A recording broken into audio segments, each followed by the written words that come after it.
Welcome everyone at the final day of Levitov Chess Week 2023 in beautiful Amsterdam. Top 10 Grandmasters are battling it out for 130,000 euros. From the winner will get 40,000 euros. In the studio we are working for you, Grandmaster Arthur Nixons and Women Grandmaster Kati Tsatilashvili. Arthurs, hello. Hello, Katie, and of course, everybody who is watching us. Final day is finally here. 4 more exciting rounds of the Rapid Tournament. We have 2 leaders, Peter Swidler and Nepomniachtchi, who are fighting for the top prize of 40,000 euros. We are going to go into a bit details later, but still, I don't think really, Kitty, everything is decided, because technically also Levon Aronian, Shahriar Mamedjarov, they have a say whether indeed it's going to be either Nepomniachtchi or Svidler to take down the tournament. And we are going to see that, of course, in live show. That's right, Arthurs. Let's once again remind our viewers what is the format of the tournament and also time control that players are having. We do have 10 minutes games, and the players also have 5 seconds bonus. We do have double round tournament, which means that all players will play against each other with both colors, and the prize fund is amazing. We already mentioned that. Arthurs, in case of a tie between 2 players, and we're actually heading to that direction as Swidler and Nepomniachtchi are very, very close to each other, then we might have the tie breaks for the first place. And absolutely. Can you please give us more details how the tie breaks can be played, and then also what's the scenario, how we can get into the Armageddon games? All right. So the first, of course, thing that needs to happen for a tiebreak, I mean, there needs to be a finish with the 2 players finishing with the same amount of points. At the moment, it looks like it could be Nepomniachtchi and Peter Swidler. So in case, again, there's a shared first place, there is a tiebreak, which is 3 minutes plus 2 seconds. Blitz games, 2 games will be played. And then if there's still a tie after these 2 blitz games, then essentially there is an Armageddon game with 5 minutes for white, 4 minutes for black, with a toss of coin in order to decide who is going to take with the white or black color. Actually, I hope we really get there, Kitty, because this is again a very interesting topic to talk about. Would you prefer to play with white or black? In Armageddon game, when black has this draw odds, so it means that the victory for black means to win or to make a draw, I would go with that. But I know a lot of players would choose white pieces because they believe that with white they can get the advantage, they can have the advantage also on time. And there is Daniel Dubov, who's playing in this tournament. I know that he mentioned in many occasions that he would choose white pieces, and there's also Duda, Jan-Krzysztof Duda, who likes to choose white pieces in that case. But there are also players who would go with black pieces to have this draw odds. Talking about that, we can see already Daniel Dubov is the first person, Arthurs, walking into the playing venue. We're gonna get the camera view very soon to see that. Yeah, let's take a look at this. So he is in a white shirt and a full suit as well. So this is indeed the last day of the Levitov Chess Week, and we can feel that it's a festive atmosphere there. We might have also some tie breaks here in Armageddon, which is also very nice to watch for the spectators, also for the chess players, Arthurs. I think that these chess players, they enjoy their own games and they also enjoy others' games, because we have seen that they are interacting and they are analyzing each other's games. So what do you think? Daniel is looking really sharp. Why he's so early? I mean, I don't know, but he's looking really sharp, because if my memory is correct, Kerry, I mean, Daniil used to play in the first couple of days in a sweater, right? And now he's looking sharp. Speaking about Daniil's performance so far in the first 3 days of the tournament, he has played, like everybody else, 14 games. And Kerry, can you guess how many games have finished in a draw for Daniil Dubov? Oh, that's very difficult to guess. It is more easy to check. And I can see 1, 2, 3, 4, 5, 6, 7, 8, 9, 10 draws. 10 draws. 10 draws for Dubov. You know, if I would have to choose somebody before the tournament who is going to play most draws, it definitely is not going to be a top guess that it might be Daniil Dubov. Well, still, that's the case. So, yeah, sometimes these things happen. And Right. Let's take a look at the standings. Sorry to interrupt you. We should see what does it mean to have 10 draws and then 3 wins, and what can be your standings after 14 rounds. You can see Daniil Dubov has 7 points, has very good chances still to fight for top 3 places. And here, each of these players have a very good chance to get as much as possible, and 5,000 euro is guaranteed for even the last spot. So the winner will get 40,000 euro and the runner-up will get 20,000 euro. This is a bit too big gap on first and second round places, but here we have it. And we can see also Boris Gelfand adjusting his pieces with big smile and white shirt. How many white shirts we're gonna see today, Arturs? maybe even more. Maybe even more. It seems that they have agreed. Yeah, so to wear the same shirt indeed. Again, the tournament, dear viewers, is being played in Waldorf Astoria 5-star hotel in Amsterdam. A stone's throw away from the Rembrandt Square. Beautiful place. As you can see, the venue looks really nice. Beautiful flowers, especially. It feels like essentially you're playing in a museum. Very relaxed atmosphere. The main organizer, Ilya Levitov, Russian businessman, organizes the tournament in the spirit of the Melody Amber tournaments, which were organized back in 1999 to 2011 by Dutch businessman Joop van Oosterom. The tournaments have been discontinued ever since, but for Levitov, this was the very first tournament he finished when he was 15 years old, and that's why, obviously, hence the love for this tournament atmosphere. And I think so far, Kelly, he's doing great.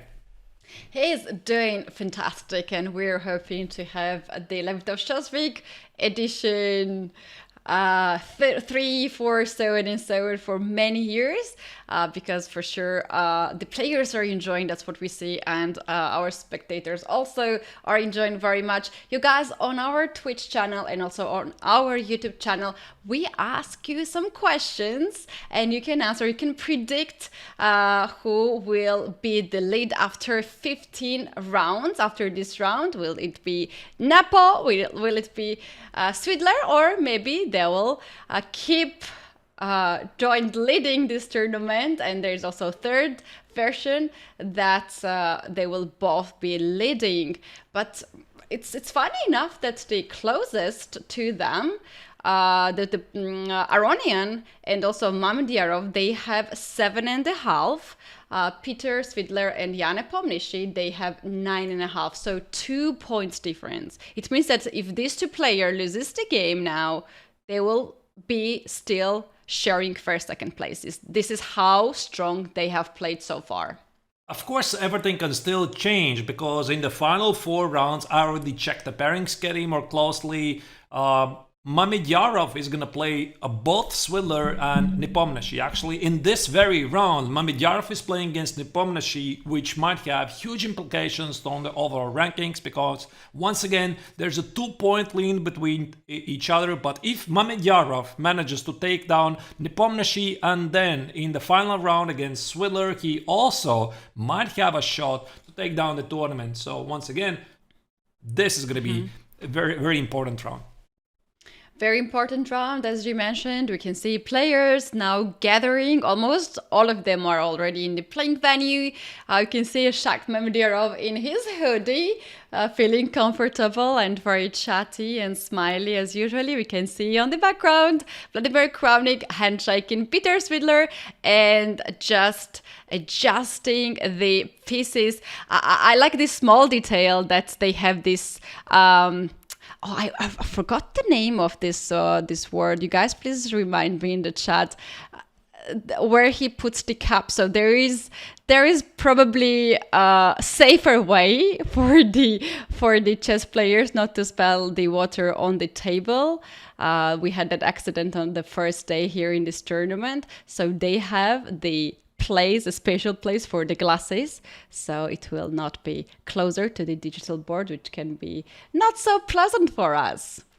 And we have also Kramnik here on the screen. And if I see Vladimir Kramnik, I mean, obviously, the first thing which jumps to my attention that in this tournament, Katie, I mean, Vladimir Kramnik, the former world champion, is not, unfortunately for him, doing great, right? He is right now at the penultimate place, playing some not very successful tournaments so far.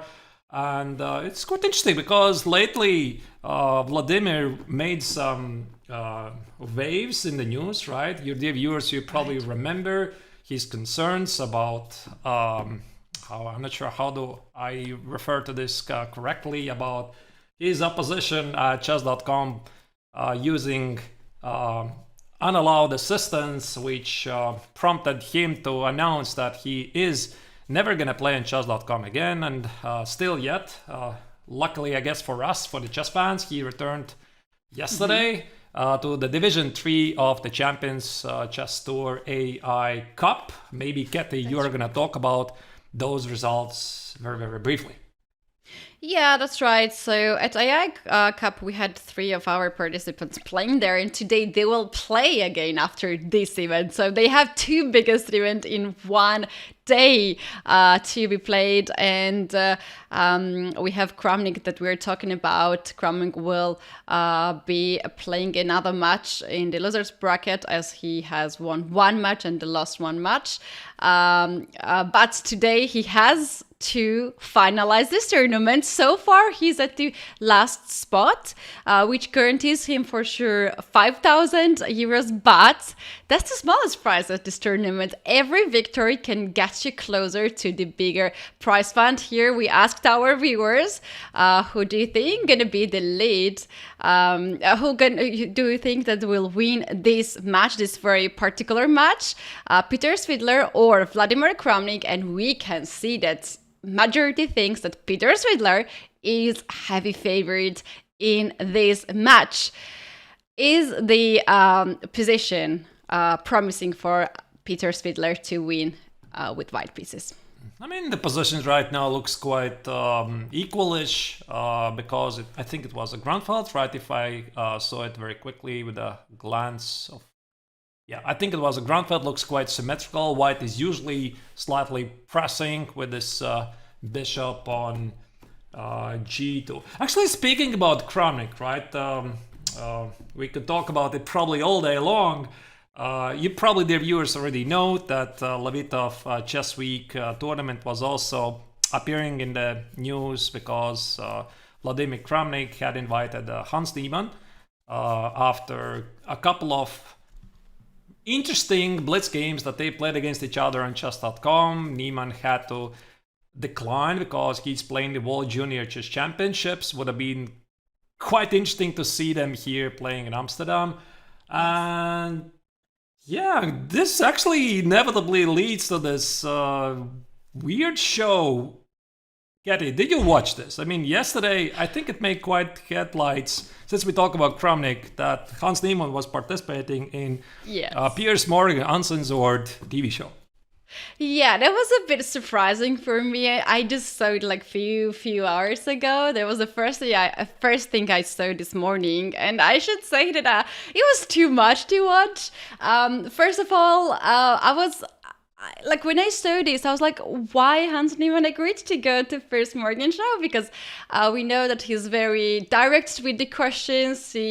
It's not that it's a bad show or something. It's just, I was curious why he decided so, because he's playing at the World Championship in Mexico. He has really good chances to win the title, and then to put himself in this show, it's for sure is stressful for everyone, right? It doesn't matter how strong you are; it is just stressful situation. But we can just watch and judge the situation, what happens. But yeah, and of course, a lot of our viewers just saw that video. Guys, if you have not seen, it's all over the social media. You can check it out. But you know, Arthurs, what I really think and really hope that next edition of Levitov Chess Week, we're gonna have one new player, and hopefully that's gonna be Hans Niemann, and we might have a lot of questions to be answered by that. Well, it definitely would have a lot of media attention, wouldn't it? Right? I mean, I don't know. I'm not sure what to make of that interview, really. So my opinion was that it was a bit ridiculous, to be honest, right? But still, I mean, again, chess made in the headlines, right? And I just hope that this drama that essentially Hans has with Kramnik and everybody else is going to be resolved in a peaceful manner. Yeah, that's true. I agree with that. Or we might see more and more drama developing in the chess around this topic. All right, let's just get back to this game, because are there, what is these white pieces on the king side? I don't know. I just don't like them to be so close to each other, not to have enough space, and it's just looks some weird Lego game. Yeah, it seems that every single white piece is stuck at the king side, while at the same time the black knight is... whoa, there you go, knight x on b2 is on the board. Black takes the pawn on b2 and says it's a free pawn, which also attacks the rook on d1. I guess there's gotta be some sort of a compensation for Swidler. By the way, I guess the rook could retreat and play something like bishop c5, and the rook of the fate might have no way to escape. So, Kerry, can I play something like rook b1, attack the knight on b4, and then play bishop c5? Well, I like that move, indeed, to attack the knight. But the question is, what happens after knight e4? Does white have any follow-up after that move? Because knight from a4 will control the c5 square. But that's for sure the move that right now Peter is considering. Another move, Arthurs, I was thinking maybe rook to c1 to try to trap this knight somehow to control c4 square. Let's see what Swidler plays. He plays rook to c1.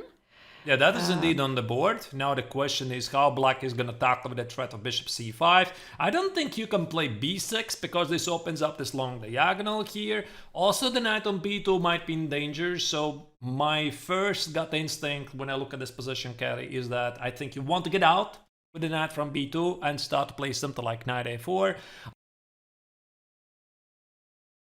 As a very good compensation. I see the next moves, something like queen b4, rook c7, maybe knight g5, bishop d5, and white appears to be having the better placement of the pieces. I like the ideas that you are showing. White can start with knight g5 right away. White can start with queen to b4. Those moves are looking quite promising. Right now, the threat is bishop to c5. And move like b6 will open up the light square bishop from g2. And there will be a lot of threats on this diagonal. So Kramnik is not having too much of the options here. Knight a4 is on the board. And we can see the engine says like this is not a good move. It's not a good move. It's time for Swidler to play. I love the knight g5 move, to be more honest. More queen b4 is not that good move. Why is that? Looks pretty human to me. I mean, I'm not really sure why the engine would mark knight a4 as a mistake and queen b4 as a mistake in return. Those moves make perfect sense to me here. Black had to get the knight away from the b2 square, so there you go.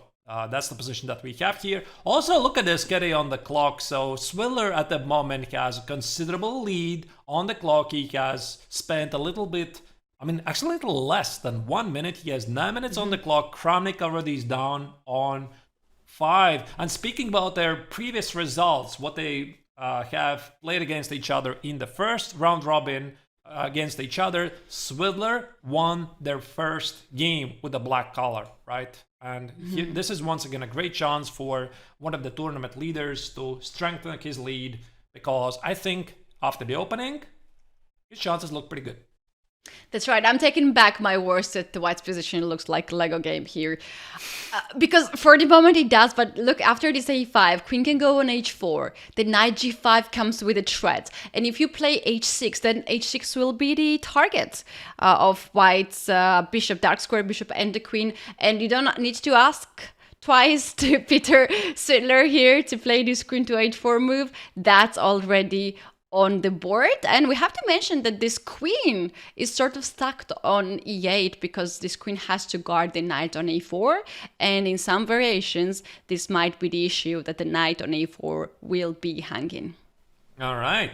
I think also, again, we have to check one of the other most principal games here, because it's not only Peter Svidler against Vladimir Kramnik, one of the tournament leaders, but there's also a battle right now between the top 4 players. Another co-leader of the tournament, Nepomniachtchi, is playing against Shahryar Mamedyarov. And Kerry, Mamedyarov still has to face both leaders. And despite the fact that he's trailing both of them by 2 points, right now, Mamedyarov is playing against Nepomniachtchi. Then in the final round, Mamedyarov is playing against Swidler.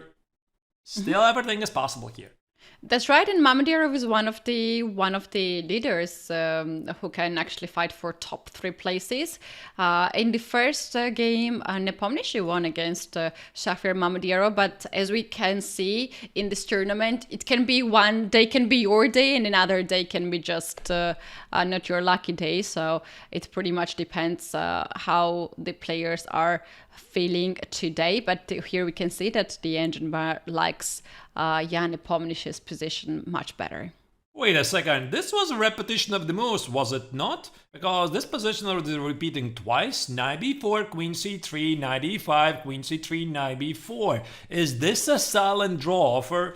You know, Kerry, I don't think there's even the slightest chance that Nepomniachtchi is going to accept the draw right here, because, of course, he's fighting with Peter Svidler to win the tournament, and he can't afford not to fight out the games like this. So maybe it was just part of the mind games, you know, probing the opponent. Do you want to continue? Maybe you want to draw. Maybe try to convince the opponent to choose a suboptimal move. Perhaps all of this was... I agree with that. In fact, there is a funny little line there. If you can take a look at that, Arthur. If we just can go back in one move, I think it's working. When they were repeating the moves, instead of queen to e2, there was bishop to f4 to attack the queen. And if you play e5, which is like the move you want to play, bishop takes e5, queen takes e5, knight g5. The queen is under attack and the pawn on f7 is under attack. So queen to f6 seems to be here the move. And then you have queen e4 attacking the bishop. But actually you are keeping the eye on h7 pawn. And if black is not looking to that side of the board, you can simply checkmate into moves from here. Wow, you know, I'm not even sure I would notice that, because this is quite a difficult tactic, because I think my... attention would be like, okay, bishop f4, e5. I see some ideas, bishop e5, queen e5. I don't see immediate threats. I would probably stop the calculating right here. That's a very nice idea, once again, yeah. So bishop f4 was not found by Nepomniachtchi. Instead, he plays queen e2. Now we have a couple of moves here. c5, bishop e3, h6 through d1. Nepomniachtchi finishes his development. But by the way, speaking about Mamedyarov, how he has been faring so far, dear viewers, you might remember that Shahryar, he had quite a terrible start at the very beginning. He started the tournament with only half a point out of 3, which maybe ultimately damaged his chances to fight for the win in the tournament. But ever since, Kerry, I mean, he has been playing quite a solid tournament so far. Also, Nepomniachtchi himself, he started rather average, only 2 points out of 5, and then he unleashed the beast within, scoring 5 victories in a row, which allowed him to be catapulted to the shared first place. I agree with that. These two players started really low, while we had Aronian and Vishnyanand who started so nicely, and somehow they stopped, and these two players started to rise on the top at the standings. So that's actually because we have 18 rounds, and you need to keep fighting. So these two players just showed us a very good example of that. Never to give up in the chess tournament when there are so many games ahead. In fact, Nepomniachtchi and Shahir Mamediyarov played a AI Cup yesterday at Champions Chess Tour in the Division 1, and they both won their matches. Nepomniachtchi won against Anish Giri quite convincingly, 2.5 against half. And Shahir Mamediyarov had a bit difficult run against young and very talented Denis Lazovic. They went all the way to the tie breaks, and then Shahir Mamediyarov managed to win with the score 3-2. And you can imagine how difficult these days can be to play two very strong tournaments in a row, and then next day they are facing each other. So they have the same conditions almost. So the tough life of a chess professional, right? I mean, they have no rest. I mean, by day, they are playing rapid over-the-board tournament, and there's no rest in the evening because they're playing in Champions Chess Tour. I mean, yeah. That's the tough life of a chess professional. They can't complain. It's always good to have so much opportunities. It's always so good to have chess tournaments, and these days we have combined over-the-board and online chess tournaments, which is so cool. Shall we take a look back at the game of Swidler and Kramnik? We might already have some updates there. And let's check out what is this move, Bishop G4. The engine marks it as apparently a big blunder. Probably this means that there's some sort of a tactical refutation. Svidler very quickly plays h3, and now the question is, what is so wrong with taking bishop takes on e2? All right, let's just check. I mean, bishop takes on e2, that's on the board. I think rook e1 makes perfect sense. You know, Katie, I think that white's threats start to look really serious because not only it's not...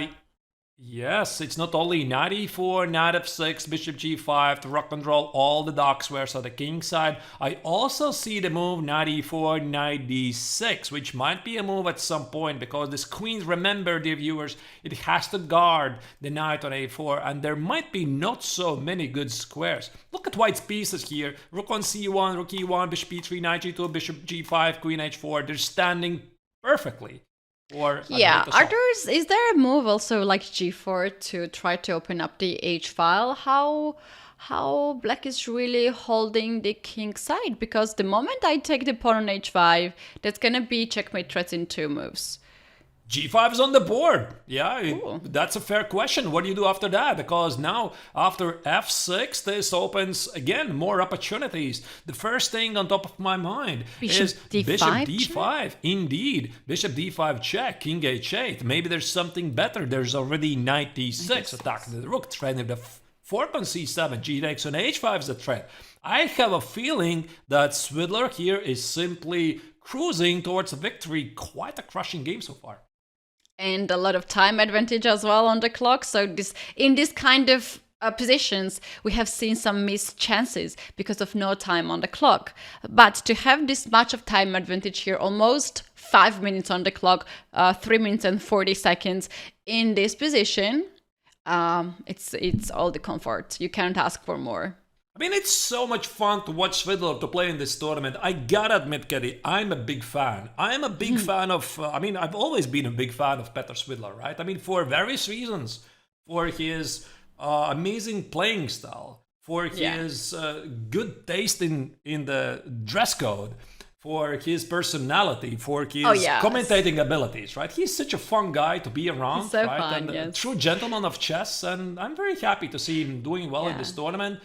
I never knew him in person until this summer when we had to play, work together at the Global Chess Week, and his personality is so amazing and so great that it was just happy to wake up every day and to work with this group of people who have their own, very specific and amazing personalities. And we had Master Swidler there, who was, our superstar at the commentary. And it's actually amazing how dedicated he is to chess and how much he loves chess, even though we have not seen him playing that much of chess as we would like to see him. I mean, somebody even wrote in the chat, everybody loves Peter. I gotta agree. I mean, he's a very likable person. So, I mean, at the moment, it looks really great for one of the tournament leaders. So, after King H8, I have a feeling that Swidler is a bit surprised that he has managed to play such a smooth game against the former world champion Vladimir Kramnik so far. He's in a great shape. Right now he's looking at 96 and maybe he's looking for some other threats like 94, 96, 96. Maybe there's even something more direct like, I don't know, G takes an H5, try to sacrifice a piece. Probably it's a bit too much. I'm thinking he's considering knight f7 move here and after rook f7 to take on h5 afterwards and then to try to open up the h file. I can see that the engine is not approving because there is for sure some move, perhaps g5 here to close h file, and the moment the h file is closed, that's much safer for the king. But here you have to spend some of the time to go through with all these lines and if you cannot see direct win here, of course you can then go just a move like knight to e6 or knight to e4, just quiet move and leave black with his halts in the position. He goes rook to c7. Rook c7, okay, that's a bit surprising. I think there was nothing wrong with the obvious knight e6, so Peter feels that rook c7 is more direct because apparently f takes on g5 is dangerous. But I mean, what choice does Kramnik have? I mean, his position is bad, and I have always believed in the simple truth, Gary.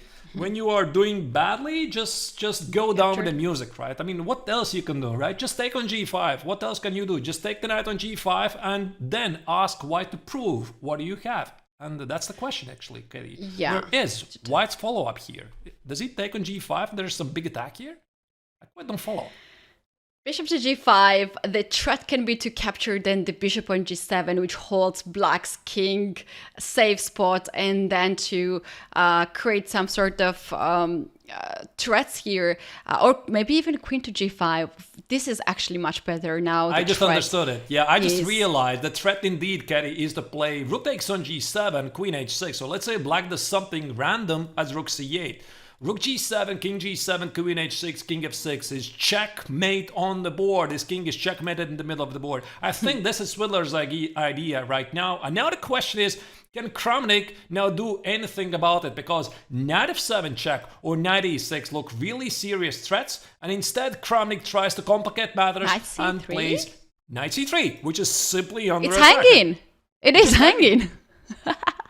It's hanging. So many pieces are hanging, but knight f7 is a strong move here, giving a check. King goes on h7. And now the question is, shall we just capture the knight on c3?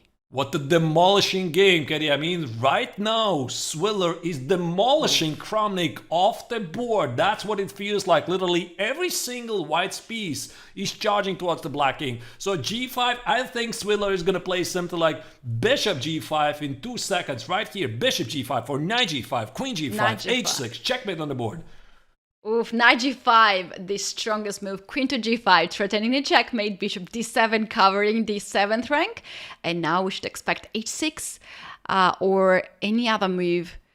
What did he play? The knight on c7 is, by the way, still hanging. Bishop d7, Kramnik somehow holds on. But I mean, there's got to be something like queen g6 here. I think this is also a move here.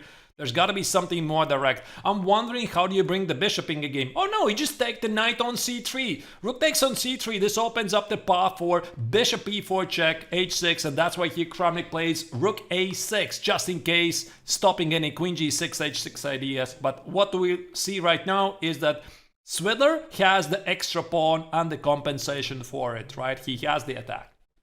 That's right. We have in the chat the comment, Swidler looks worried for someone that winning. You guys, it is complicated position. We know he's winning because we are observing this. But when you're playing chess, when you're playing this position, your heart rate is fillable by everyone. It's just you can barely breathe in this kind of positions, and the game is not done yet.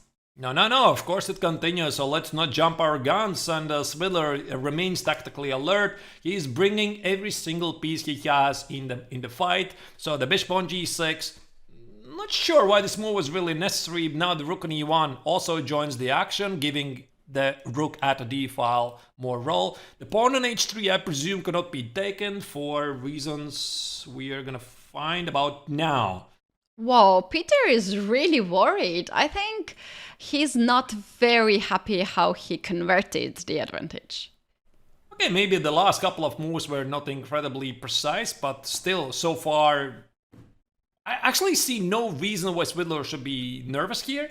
Maybe he is a bit nervous that he might have not played out the position the most precise way, but there's no risk here for white, right? I mean, his pieces are dominating the board. Rook b1, rook takes on b7 is threatening. Yeah, but it does feel that he had something better a couple of months ago. Something better for sure. Arthurs, I will just give the information. The other leader, Nepomniachtchi, is about to win the game, and you can make a call to switch it or not, or maybe he just ended the game. If he ended the game, maybe we can have Here are the finish, Getty. I have the update right here. I mean, Nepomniachtchi has won very important game against Shakhriar Mamedyanov. This basically means that Mamedyanov is out of the contention to fight for the win in the tournament because he falls behind the leaders by 3 points. H6. Is this a blunder by Kramnik? Because the bishop cannot retreat. There's going to be mate in one, and Kramnik no sacrifice the exchange on g6, and Kramnik is going down. I think Swidler's got this. There's no way he's not going to win this position. No way. What a blunder here. But the position was so difficult. h7, rook to c8. He's going for f8 bishop. Kenny. That's it. The game's finished. That's it. So h7 check king h8. Kramnik loses and he resigns. Wow. What a demolishing game by Swidler. Bravo. That was the game. That was the game. That was the perfect start of a day. Peter Swidler is definitely, he deserves to be the leader of this super strong tournament. All right, I suggest to continue, move on. Well, congratulations to both leaders for keeping the pace, but we have to jump into Levon Aronian, who is still one of the leaders, trailing the duo by 2 points. Here, Aronian is playing with white against Boris Gelfand, and it appears to be that Aronian is doing a little bit better because the pawn on a5 is under attack, and now the obvious question is why he's not taking it. That is a very good question, and his latest move was king to b2. Perhaps he knows that this pawn is anyway hanging. Let's get the chessboard first on the screen so our viewers can see the position better. Yeah, I guess he didn't take on a5 immediately this pawn because after knight b3, the knight on a5 has to leave. The pawn on a4 is under attack, so I guess black has to capture the pawn on a4, which in the end leads to what? Actually, looking at the material position on the board, it appears that Aronian has an extra pawn, right? The pawn on g6 is an extra pawn. Oh, and the handshake and the resignation, Boris Gelfand just resigned. Levon Aronian is chasing the leaders, 2 points behind. Did he resign or he lost on time? Because I thought you can still continue this position, no? Oh, bishop, rook a4. I'm sorry, I just have to show this. Rook a4, I'm sorry, rook a4, bishop takes on a4. If this would have happened on the board, the pawn on e6 is under attack. Yeah, you're not seeing that, but here you see the both players are discussing it. Now we have the screen here. So as I was going through here, right? So why there was no rook a4? Because there's a rook capture and knight takes on e6. So the pawn on e6 falls, and with it, probably the pawn on c5 as well. But we have still one more game ongoing. That's right, and we have them on the screen. Vasily Sal with white pieces against Daniil Dubov. And the position is extra exchange for Vasily, so for just 1 pawn. Yeah, and Dubov so far has had a rather average tournament, but of course, I mean, when you input in the same room 10 super grandmasters, somebody has to win it, somebody has to finish the last place. For Dubov, it's more or less average. I didn't really expect, Getty, that he's going to play 10 draws. You have to guess who's going to make 10 draws out of these players. Daniil Dubov would have been probably the last player because he's one of the most creative players in the circuit. But, I mean, sometimes these things happen. Yeah, but what I have noticed is that Dubov is one of those players who actually is it's okay to go easy sometimes and make rather fast draws. We have seen here several draws like that, and this can be very good tactic for the players for the tournaments like this, when they have to play a lot of games in one day, and your next opponent is not getting any weaker, but they are getting stronger and stronger. Sometimes you just need to go easy on some games. Yeah, actually, it's quite amazing, right? I mean, you play, no matter how you play, every single game they're playing, they're getting against each other 2700 level players. I mean, you play good, you play bad, you still get very strong opposition. That's what happened at these super tournaments. H3 is played by Wesley, so I think he wants to get the queens off the board because the king on H1 is a bit weak. Indeed, queen G4 is played, and I think it's safe to assume that Dubov is going to say no to the queen trade and try to keep the position as complex as possible. Yes, because maybe it's also him who is keeping the eye on for the win, because sometimes the knight and the queen can get very active against the rook, and this pawn on d file has been already pushed too far. F5 has been played here by Vasily. He is now forcing the queen trade. There is also check on right, E5. so this That's probably possible. Prompts black to trade the queens. Now the question is he going to take on G4 or snatch a pawn on F5? I don't think, Keddy, that here Dubov is the ambitious player. Okay, I mean, he has more time on the clock, but I mean, Wesley So is one of the fastest players in the circuit, so I don't really think that he feels the heat here, that he's feeling incredibly nervous. 5 seconds per move, this is more than he needs. Queen E5 check. And we have Queen E5 check on the board. The king will go on H1 right now. G2, we have the king on G2, and at some point Black has to capture the pawn on F5. This might be just a draw right here, so Queen E5 check. Maybe Wesley is going to try King H1. No, King G2, King G1. He tries to escape these checks. Queen C5 check still appears to be a reasonable way to continue. I think, Keddy, we are seeing 11th draw in the making for Daniil Dubov. How many draws he will end this tournament with? That's the question to be asked. But I agree, this game is going towards the draw, as they are now giving the check. Black is giving the check, and White is trying to hide the king. The question is, Arthurs, what happens if Black captures the pawn on F5 and then tries to push the pawn D2? So are you suggesting that Dubov could be the ambitious player here? Well, we need to kill the time. I'm not sure. Okay, Queen D5 checks marks as a mistake. Just a second. What now do you do after Queen G2? What happens after Queen G2? No, we are not going to see Queen G2, Queen C5. This already looks scary, like a traveled repetition. No, Rook F2, the game continues. Wesley wants to keep the game continuing. Yeah, there's always these diagonal checks. Yeah, King G2, Queen C6. Do you play Queen F3 or do you play King G1? What do you do here if you're Wesley So?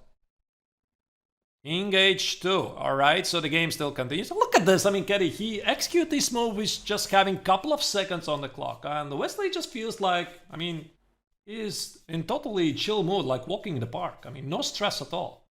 Look at this. I mean, there's no stress.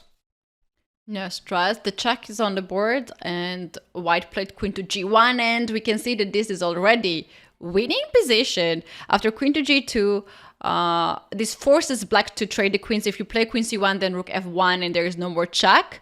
And Daniil Dubov is struggling now to find a check, so he has to trade the queens, and the pawn on F5 has been captured. Yeah, I know. I'm not even sure how did this happen. Apparently, Wesley, by shuffling pieces here and there, managed to trick his opponent. Okay, it seems that the pawn on D3 is gone, so most likely White is not gonna fall for some fork. Rook D5 would be a very bad move because Knight F4 would fork the king and the rook, so that's why Rook F7 check, then play Rook D7. Maybe there are still chances for Dubov. The bar disagrees. The bar says that the position is dead lost, but I'm not entirely sure. Because if you put the knight on the 4 and king on G5, it does look like there could be a potential for a fortress. That's what Dubov is going for, to keep the knight and the king active and close to each other. And Vasily will try to somehow activate his king. First, he's giving the checks to cut the king, and then he has to guard the pawn on h3. Will he play a rook? Oh, rook g1, rook g4 is his idea. Yeah, this is really nice. Nice find by Wesley. And again, you see he's not really feeling the heat. 5 seconds per move gives him enough time. I like how the photographer on the background is now focusing on the game. He's waiting for the best moment to capture these two players. Wow, this is so nice. Hunting for the best moment. Right. Now, indeed, yeah, I think the pawn on h4 probably now is dropping, because how do you stop rook g1, rook g4, and then the king slowly is advancing? I think that black at some point is going to be in some sort of a zugzwang. And the pawn on h4 most likely is going to fall. Ah, nice trick. Rook takes on h4 is knight f3 fork. Of course, white is not going to do that. Rook a4, king g2, and then the pawn on h4 is going to be under attack anyway. Wait a second, Keddy. King g2 is knight f4 check. How do you continue? Not yet over. I'm thinking about to give up the pawn on h3 and start to kick the knight away. Is that possible, Arturs? To give up the h pawn and to I mean, at which moment, really? For instance, now king to g2, king f4, rook a4 check. Right now, we have rook a4 check. Yeah. King goes on g5. And here just to pass the move. And this is what Wesley is trying to do. Mm-hmm. So knight g6, maybe rook g4 check, then the king is somehow gonna walk around and get to this pawn. Yeah, it should be somehow winning. Should be somehow winning, and this is a position where Wesley can make a lot of moves. I mean, dear viewers, it's a good idea to remind you what are the rules of chess. Wesley is entitled to play 49 moves without any captures or pawn moves, because if there is a single position with 50 moves in a row with no capture, with no pawn move, this is automatically declared a draw. But yeah, there you go, the pawn on h4 is gone. Yeah, this is simply technical winning. So I expect that Dubov is going to play something like 5 moves. You can already see his body language, and then at some point you simply have to acknowledge you're beaten. Yeah, the move that the pawn was gone was 99. They have played more than 100 moves at this point, Arturs, and the game can end in a draw if Vasily is not converting this and not pushing the pawn forwards. I think Wesley would win this blindfolded, you know? I mean, there's no chance he's not going to win this, so he's just going to make sure he's not blundering any tricks. h4, the king is cut off. Rook g5, king f4, h5, h6, h7. Make sure you're not blundering the rook, and it's going to force a resignation. For yeah, it Wesley, gets more tricky when king is on h8, when king is in front of the pawn. That can get a bit tricky, but now Wesley is keeping black's king cutted from g-file, and he is making sure that there's no blunder, and he's slowly pushing the pawn forward. Very nice technique. All right. There was also mentioned in the chat, is Anand's game over? I'm not sure we mentioned that, Kelly. Vishwanathan Anand has won his game against Alexander Grishuk, and this means, if I remember correctly, he took his revenge from the first round robin, because in the first round, when they played against each other, Grishuk beat Anand, and this time Anand is victorious. Yeah, nice comeback by Anand indeed. And starting the day with a victory is, of course, a very good start. So here we have the pawn already on the h6. We don't expect. I'm surprised the game continues, right? I would have thought that there's already going to be a resignation. With the knight on the board, there is always some chances for tricks. I mean, okay, of course. I mean, nobody has made points by resigning early, but I mean, still, as far as I know, there's no theoretical draw with rook and the h-pawn. Not that I'm aware of. Rook f5. Again, the king is going to march here to h5, g6. I think that's going to be it. King g4, knight f6, king g5. No. There's nothing to be done. I think we're seeing the final moves here. And at this point, the king is cut it even further to files away from the white's pawn. So now Vasily can play this rook just as far as possible and then get And the over pawn resigns. by the king. Yep. So Vasily seems to be very pleased with this victory. Nice win indeed. There was for sure the way to make a draw for Daniel Dubov, but Vasily tried his best on the seconds to win, and he succeeded with that. Let's take a look at the standings and check it out if we have some changes. And here we can see that we don't have any changes. We have Peter Swidler and Jan Nepomniachtchi 10.5 points sharing the first and the second places. Levon Aronian is the closest to them.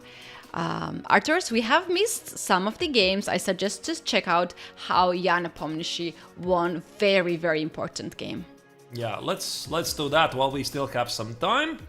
Not sure where we left it. I think we left it at the very beginning. I think it was right after the opening. This was more or less the position. Let's just play it out. What happened here? It seems that Mamedyarov was having quite a solid position. Engine marks bishop d4 as a mistake, I guess because the pawn on c4 now becomes a target. Rook b8, rook d2, queen c7, knight e5. Yeah, black is slightly suffering because of this pawn. Knight b6, rook d4. Yeah, black is tied to the defense. And h5 here, queen d4. Nepomniachtchi tried to activate his pieces, seeking new targets. f6. Oh, that I don't like. It creates more weaknesses at the king side. Apparently there was something better. What was it? Just a second. Let me check very quickly. I think it's gotta be... Knight G. Oh, knight rook d7. f6. No, getting knight d7. That was the move that Nepomniachtchi actually missed, because knight e7, queen e6 would simply win some material. Oh, that's a beautiful move. Yeah, let's see how it is finalized. Arthurs, we have only 5 minutes before the next round. We need to also have a short break before the second game for today. What happened? It was a killing attack. I mean, look at this. This is a very beautiful sequence. So he sacrificed a piece, knight f6, rook f6, 2 heavy pieces against the bare king. Mamedyarov tried to get the queen closer. Check here, queen e3, double attack on the knight on b6, queen on h6, and Mamedyarov simply resigned because the knight is falling. Beautifully done by Jan Nepomniachtchi. He is sharing first and the second places with Peter Swidler. You guys, we're taking the short break because the next round starts in 4 minutes. So we will be back really, really shortly to see all the actions. Who will be the one who will lose the point and who will be the one who will keep the leaders positions between Swidler and Nepomniachtchi? We will ask to that questions very soon. Don't go anywhere.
The final day at Levitov Chess Week 2023 is in action, and we can see right now one of the leaders on camera, Peter Svidler, is facing Boris Gelfand. Very important game. He has black pieces. Another leader is Jan Nepomniachtchi.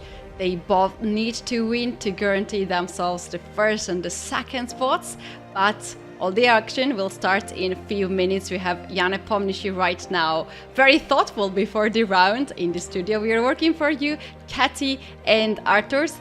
Arturs, what we should expect in this round? I really love that they are going so closely to the finish line. Ever since day 2, there are 2 players who stand out from the field. It is Nepomniachtchi and Peter Swidler. They're playing the most interesting chess so far. Technically, also Aronian can join the action. So Aronian is trailing the 2 leaders by 2 points. I don't really think it's possible, but we have seen all kinds of winning and losing streaks in this tournament. The first streak which jumps to my mind, Katie, is Nepomniachtchi at this level, winning 5 games in a row. Anand losing 3 games. Wesley So losing 4 games in a row. So everything is still possible, but let's start with the game of Shakhriyar Mamedyarov against Levon Aronian. The very first game in this tournament that they played against each other finished in a draw. Katie, do you think that we are going to see a decisive result here?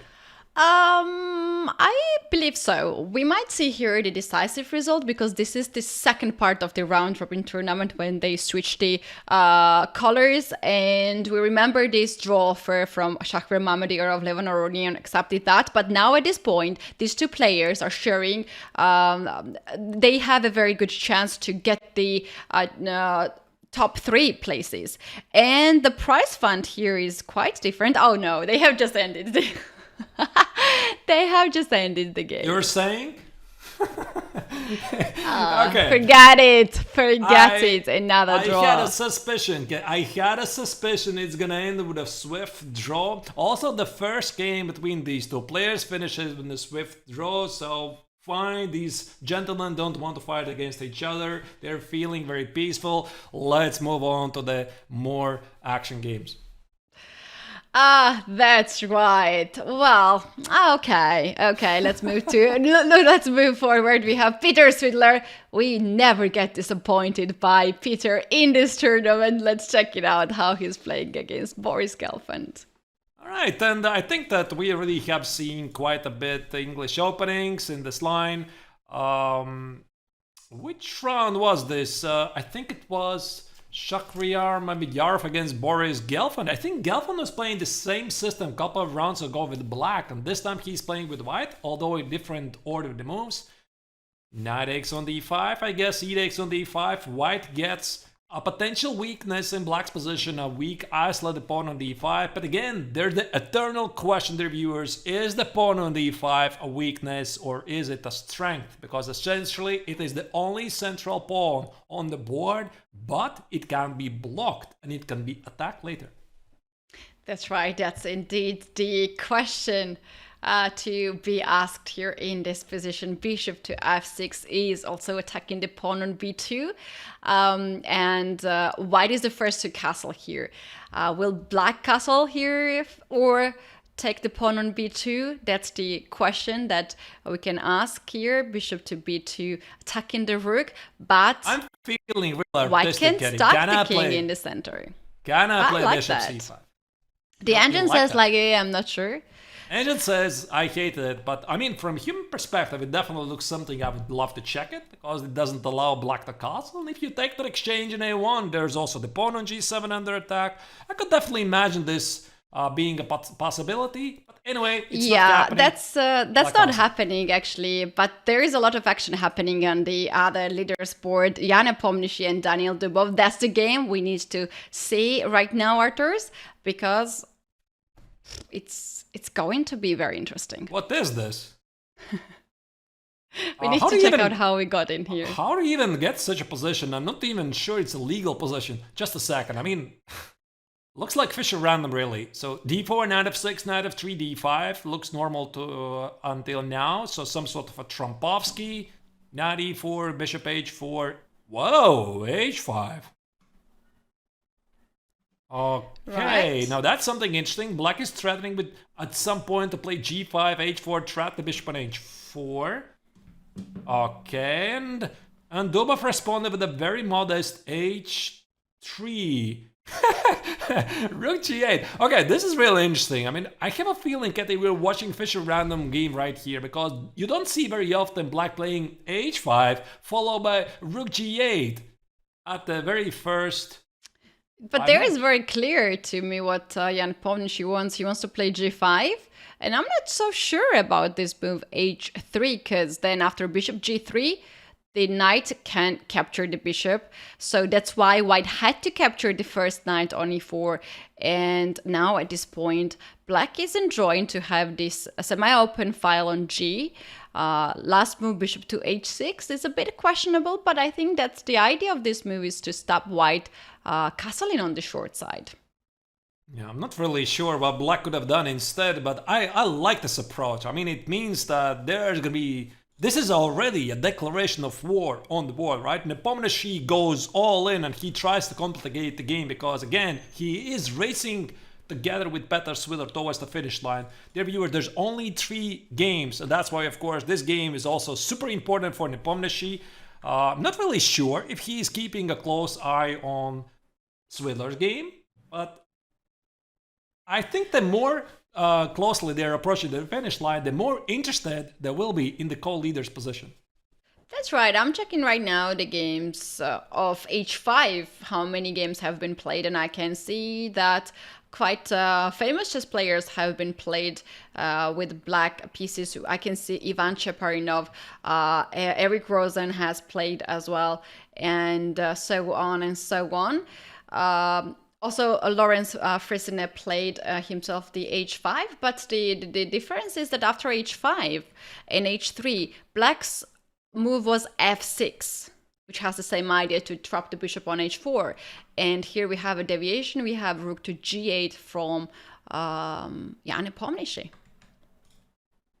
Anyway, knight e5 was played by Dubov. It makes perfect sense because now black is experiencing some major issues to protect the pawn on h5, because how do you deal with this? You're gonna play f6 to kill the knight away from the e5 square because queen h5 comes with a check. You cannot do that. Do you play queen g5? If you play queen g5, now the pawn on d5 is under attack. The question is, what even Nepomniachtchi is supposed to do here? Rook g5, it just looks not right. Because rook g5, you can also play something like f4, attack the rook on g5, and maybe this is something already black needs to do. Not really sure. Yeah, this pawn on h file starts to lose here. Cannot see any other move but to guard with. Oh no, a4.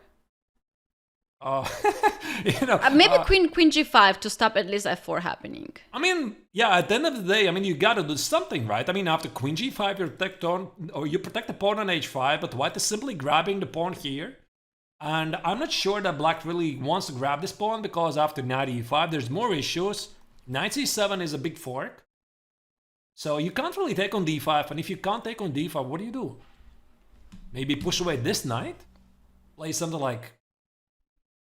It just feels like the experiment gone wrong for Nepomniachtchi. I think he's slightly over. It's not a good time for any experiments right now, Arthur. This is the last rounds of the tournament where he's leading. I'm all for original play. I love the idea of rook g8. I love the idea. I mean, it looks crazy. I like it. I mean, knight e4, g takes on h4, knight c3, e6. I think it's a decent position, but apparently bishop h6. It was simply too much. And I have a feeling, Kerry, that Nepomniachtchi simply blundered knight e5. He didn't anticipate that knight e5 is going to be so strong. And also the clock here says that Daniel Dubov was not very surprised with this move of the choice of h5 and rook to g8. Seems like Jan Nepomniachtchi spent more time to remember how to continue the play, and now he's converting even more time from the clock how to guard the pawn on h5. And this is not just a random pawn.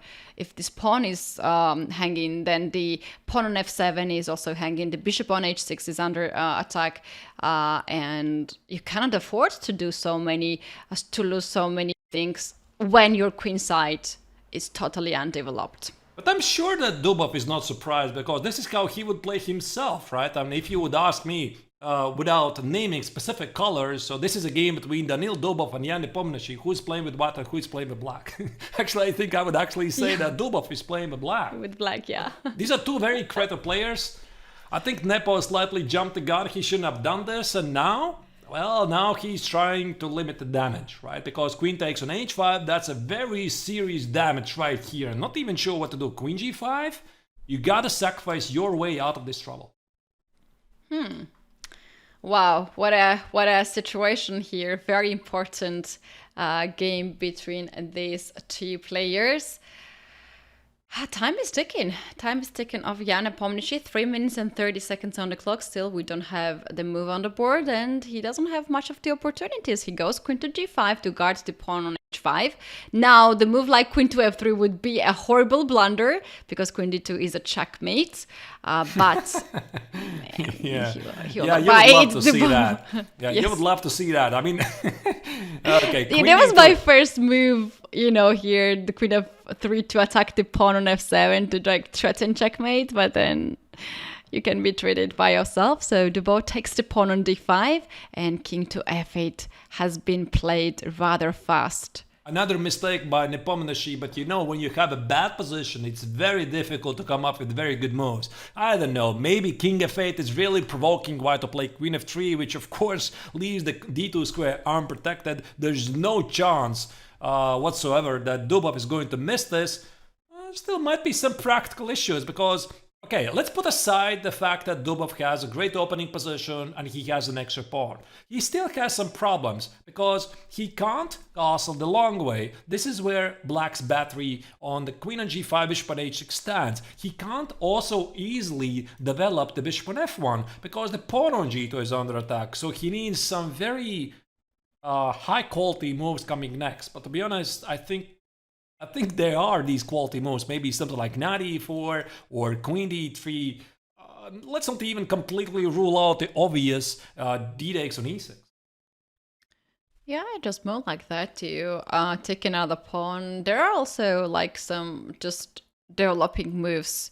Queen, knight e4, queen to e2, sort of type. You can blunder the checkmate. That's the only thing you cannot do with white. Other things you can freely do. And we are waiting now the move to be done by Danil Dubov. He feels Can very I play comfortable. something aggressive, Katie? Can I play something like bishop e2? I want to play in the spirit of the position. So after bishop e2, I want to continue development. And after queen g2, my idea was to play bishop f3. But Katie, there is this potential idea that maybe Dubov could potentially blunder. I'm seeing queen x on h1. Ooh, nice. I love this move. Bishop takes and then rook to g1. Yeah, and then black is still alive. Black is still somehow alive. So bishop e2, queen g2, bishop f3, queen h1. I mean, from afar, you could miss this, right? And I think that Dubov is thinking also about his next sequence of the moves. No, bishop c4 is played, and the engine really loves it. Ooh, nicely done by Dubov here. He is actually looking on e6 pawn. I think I read it out in the chat, this move, and after queen to g2, the suggestion was to play queen to h5. Can we see that? That's a very beautiful rook sacrifice. Two rook sacrifice. Right. Wow, that's brilliant. You mean bishop where? Bishop c4, queen c4, to g2, queen g2, queen h5. Ooh. It's like the famous Anderson game, right? I mean, sacrifice one rook at h1, king and d2, another rook. And the other rook, and there's a very nice finish. Yeah, beautiful. There you go. Of course, this is not going to happen, but still a great idea to consider. F6. Yuck. That's the only word I can say about black's position. His entire queen side is sleeping. Well described. I don't know what he's even threatening here. Knight f3 looks great. Knight f3, queen g2, rook g1. I think the only chance that Nepo has right now is to play so weird to provoke Dubov to do something weird in return. Because if Dubov is gonna play classical chess, then Nepomniachtchi is done. And there's no chance, right? And I think that Nepomniachtchi is trying to, a bit dislodge Dubov from the game and trying to play weird chess, unexpected moves, like make it like a little inside joke to provoke the opponent to do something weird as well. I mean, try to create something odd on the board. And maybe in this scenario, Nepomniachtchi might have some chance to save the game, because if he is going to continue to play it out conventional way, I mean, Dubov is going to walk over black. Yeah, but here's a question: where this knight really goes? You cannot really sacrifice now the piece. Because then you don't have that much active pieces. And when you play knight to f3, queen g2, rook to g1, then black will take this rook on g1. No, but there's bishop f1 in the end.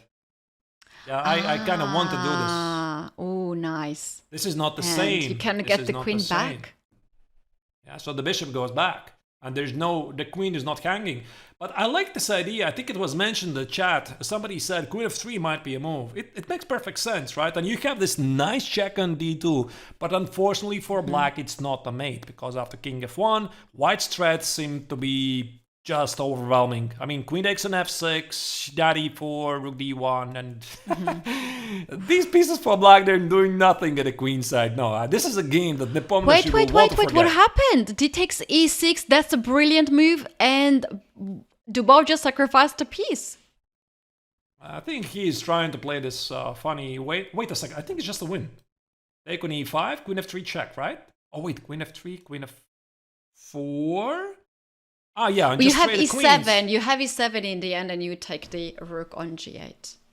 Bishop c4 was such a deep move. Very deep move indeed. So Dubov accepts the challenge, but yeah, it seems that it's not even funny. It just works. Again, queen g2 is... Oh wait, queen g2, bishop d5. This is move 13, Arthur. It's unbelievable to lose the game in like 10 to 15 moves. But there's still room to make mistakes, because after bishop d5, once again, queen h1 works. Queen h1, bishop h1, rook g1 check. And black sort of lives, at least for 5 seconds. But all right, we have more moves. Knight on e5, and he gives this glance to Daniel Dubov. We have a check on the board. King to g7. King is on a run. I mean, what else to do? I mean, he's got to do something. Now, is not there queen f7, king h8, and e7? Yeah, it looks killing.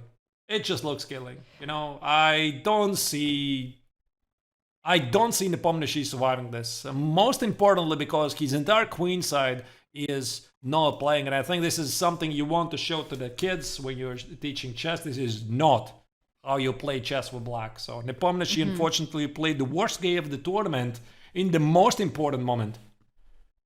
Bishop e6? Can we just capture?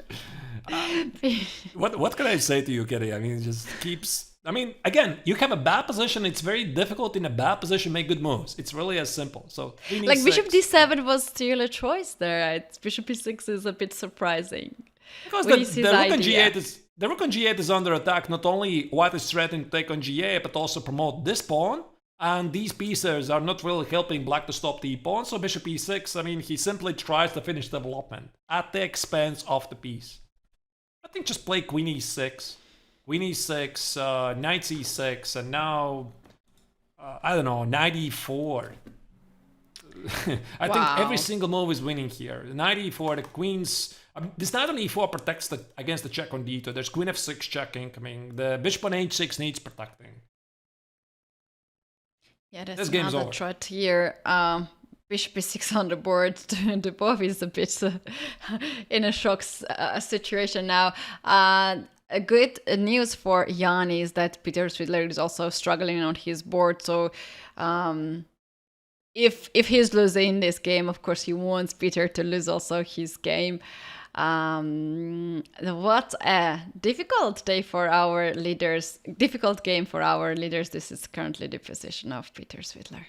And also Peter Swidler appears to be losing. I mean, what kind of scenario is this? It kind of reminds me this very famous finish of whichever candidates tournament was this, Kitty, but Magnus Carlsen was winning the candidates tournament and he was racing together with...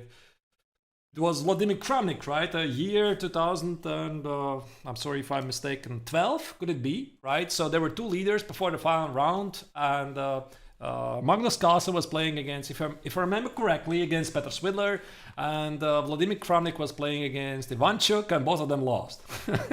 And then, as the history already proved, Carlsen, at the end of the day, won the tournament because of the better tiebreak. So in the final round, both leaders lost. Okay, this is not the final round, but again, yeah, the best players that's in the what tournament we are right now, actually losing. very likely to see. Shall we go back to Dubov and Nepomniachtchi's game, because that seems to end first. And here we can see that Boris Gelfand has clearly extra exchange and very peaceful position. But this game is nowhere close to be peaceful. Right. I think there's 10 ways for Dubov to win this. Materially wise, on the board, what do we have? I mean, White has what? 2 extra pawns and a completely crushing position. A very strong pawn on e7. So maybe I think knight f6, knight f6 attacking, knight f6 attacking rook and threatening e8. Yeah, but there's knight e4. You need to watch out for knight e4, right? And the queen on e6 is under attack, and you got to calculate something here as well. So I think that what Dubov wants to do, he wants to make it as wait. Then I take the rook on g8. Queen takes. Oh, really? Rook takes. So you want to sacrifice a queen? Why not? I think this is exactly what Nepomniachtchi wants. I mean, provoke some kind of a weirdness where he still might have a chance. Okay, maybe this is still winning. I mean, there's something like knight takes on c2. I would actually say unnecessary complications. The bar says it's still winning, but there's got to be something more human. And instead, he played knight f6 on the board. The knight f6 is on the board. Queen g2 has been played in bishop to d5. Well, I'm surprised. I thought there was going to be something more conventional. Okay, Dubov is accepting the challenge. Let's do this. You think you can play the creative chess? I can play it as well. Well, after queen g5 here to threaten the check on d2, there is not much of follow-up after this check as White's king steps aside on f1. And yeah, Black is running out of the pieces for the moment. The queen on g2 is hanging. After knight d4, Arthur's here, we might have the same sequence, or just queen to e5 also makes sense. Just take the queen, just not to complicate matters. Just take the queen here, knight e6, take the exchange, bishop e6 or bishop e7. And bishop d5. Gotta be completely winning. Yeah, again, like I already said, I mean, the only chance indeed for Nepomniachtchi is that if he manages to provoke Dubov to be overly creative, and how about queen to g8 also, Arthur's queen g8 move? Yeah, something like that. After knight d4, queen to g8. So if you take with the rook, then I take bishop g2. If you take with the queen, this is completely winning. That's indeed. Yeah, and if you take with the queen, then I will just capture it with the bishop. I think for Nepomniachtchi, this game already finished at move 10. That's what it looks like, because starting move 10, he got in trouble. And he's going and sometimes you're embarrassed to resign in 10 moves. You want to play as much as possible and to complicate, of course, the silver lining for Nepomniachtchi is that also the co-leader is losing. Here look at this. This was a nice idea. Let me go back here for a moment. He sacrificed the queen h1, bishop h1, rook g1, a very nice fork. Except it doesn't solve his problems because Black is still losing. And there you go, Nepomniachtchi resigns. What a nice smile in the end of the game. That actually says a lot. I tried, but it didn't work out. Getty, Dubov played 99.9% accuracy. That's everything you need to know. How good was Dubov in this game, or how badly was suspicious it was. Of course, that's a joke. There is no question that Dubov played this game pretty nicely. We can hear Jan Nepomniachtchi actually giggling right now and laughing. This is the laugh which comes sometimes to recover from the loss and move on. And here we have Swidler also losing his game against Boris Gelfand. All right, and this means there's only one game. There's only one more game. Draw.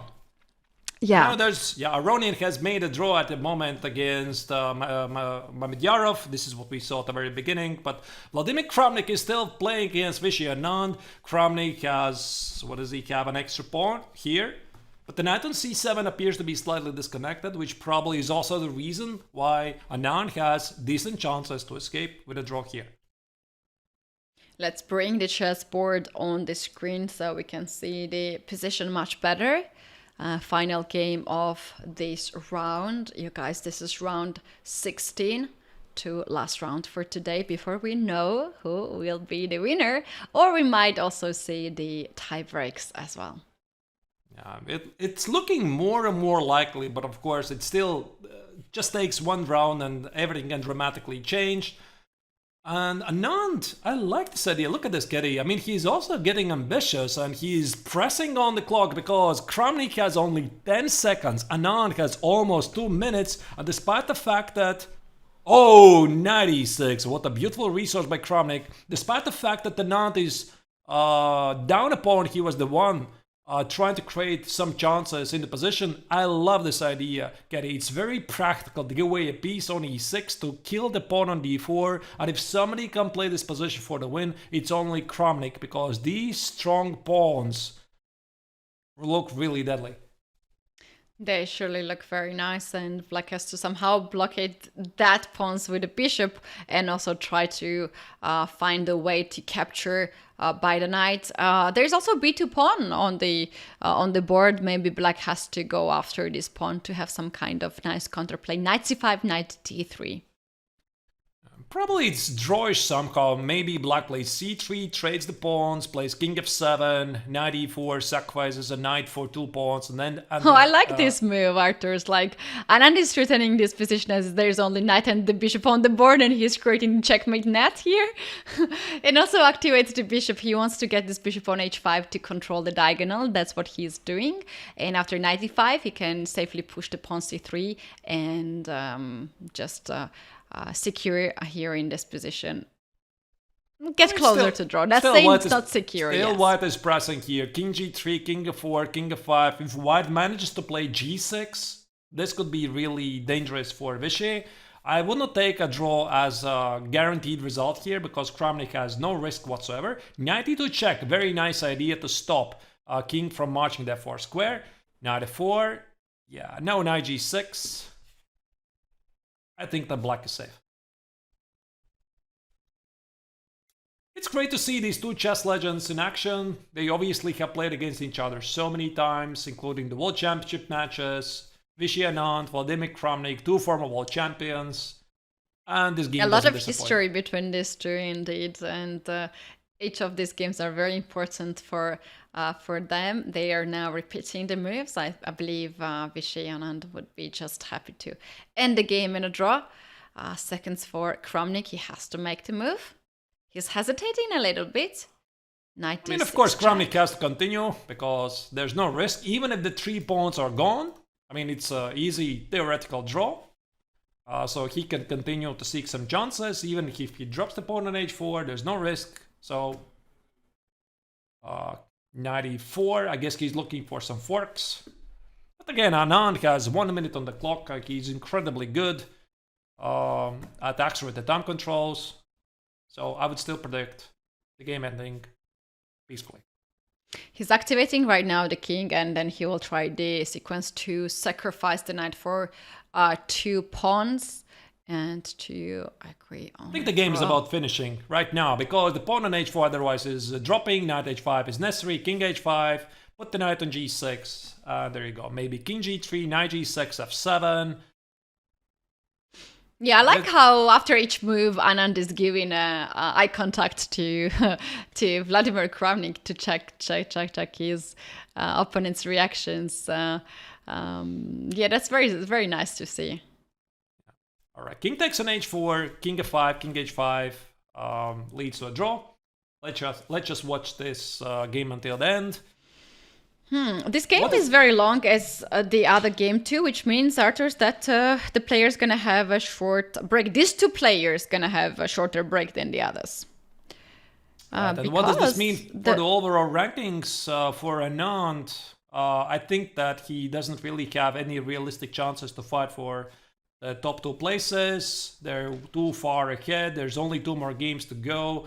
For Kramnik, he at the moment is at the last place. But anyway, draw is agreed and they share a smile. At least Vladimir does.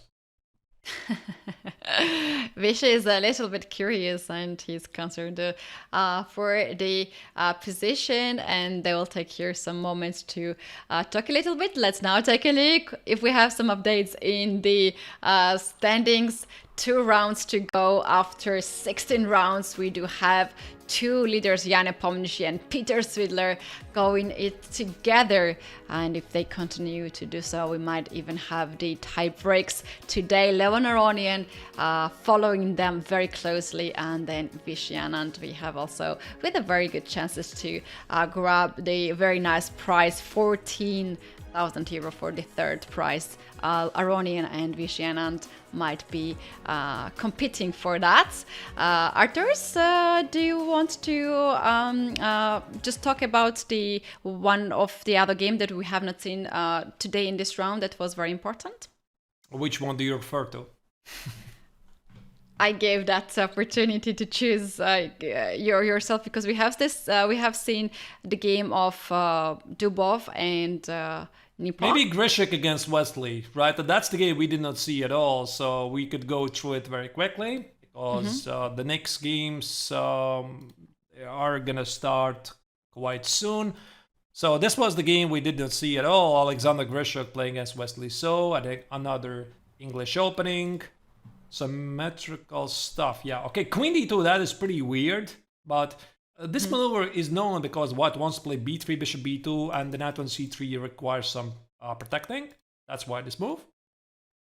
Alright, knight d5. For some reason, Grishuk did not play b3, bishop b2 instead. They just transposed to something else. He pushed b4 instead, e4, the Botvinnik pawn structure, the pawn standing on c4, d3, e4. Something that Mikhail Botvinnik, one of the former world champions, popularized back in the day. The position remained quite balanced, and yeah, I mean, a couple of moves later, both players felt that there's nothing to be done. The position is quite solid, and after Queen e7, Wesley apparently offered the draw, and Grishuk said, I agree. Okay. Yeah, this game was rather peaceful, Arturs. So just a few minutes to go before the next start will take an action. You guys, we're going to take now a very short break. You don't want to miss last 2 rounds, and you don't want to miss to know who will be the champion of Levitov Chess Week 2023. Don't go anywhere. We will be back shortly. Yusuf.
Welcome back, everyone. This is the final day at Levitov Chess Week 2023. We are very close to see the winner of this edition, and two players are doing it amazing, Peter Swidler and Jan Nepomniachtchi. But there is also a third player very close to them. Levon Aronian has also a very good chance to catch up.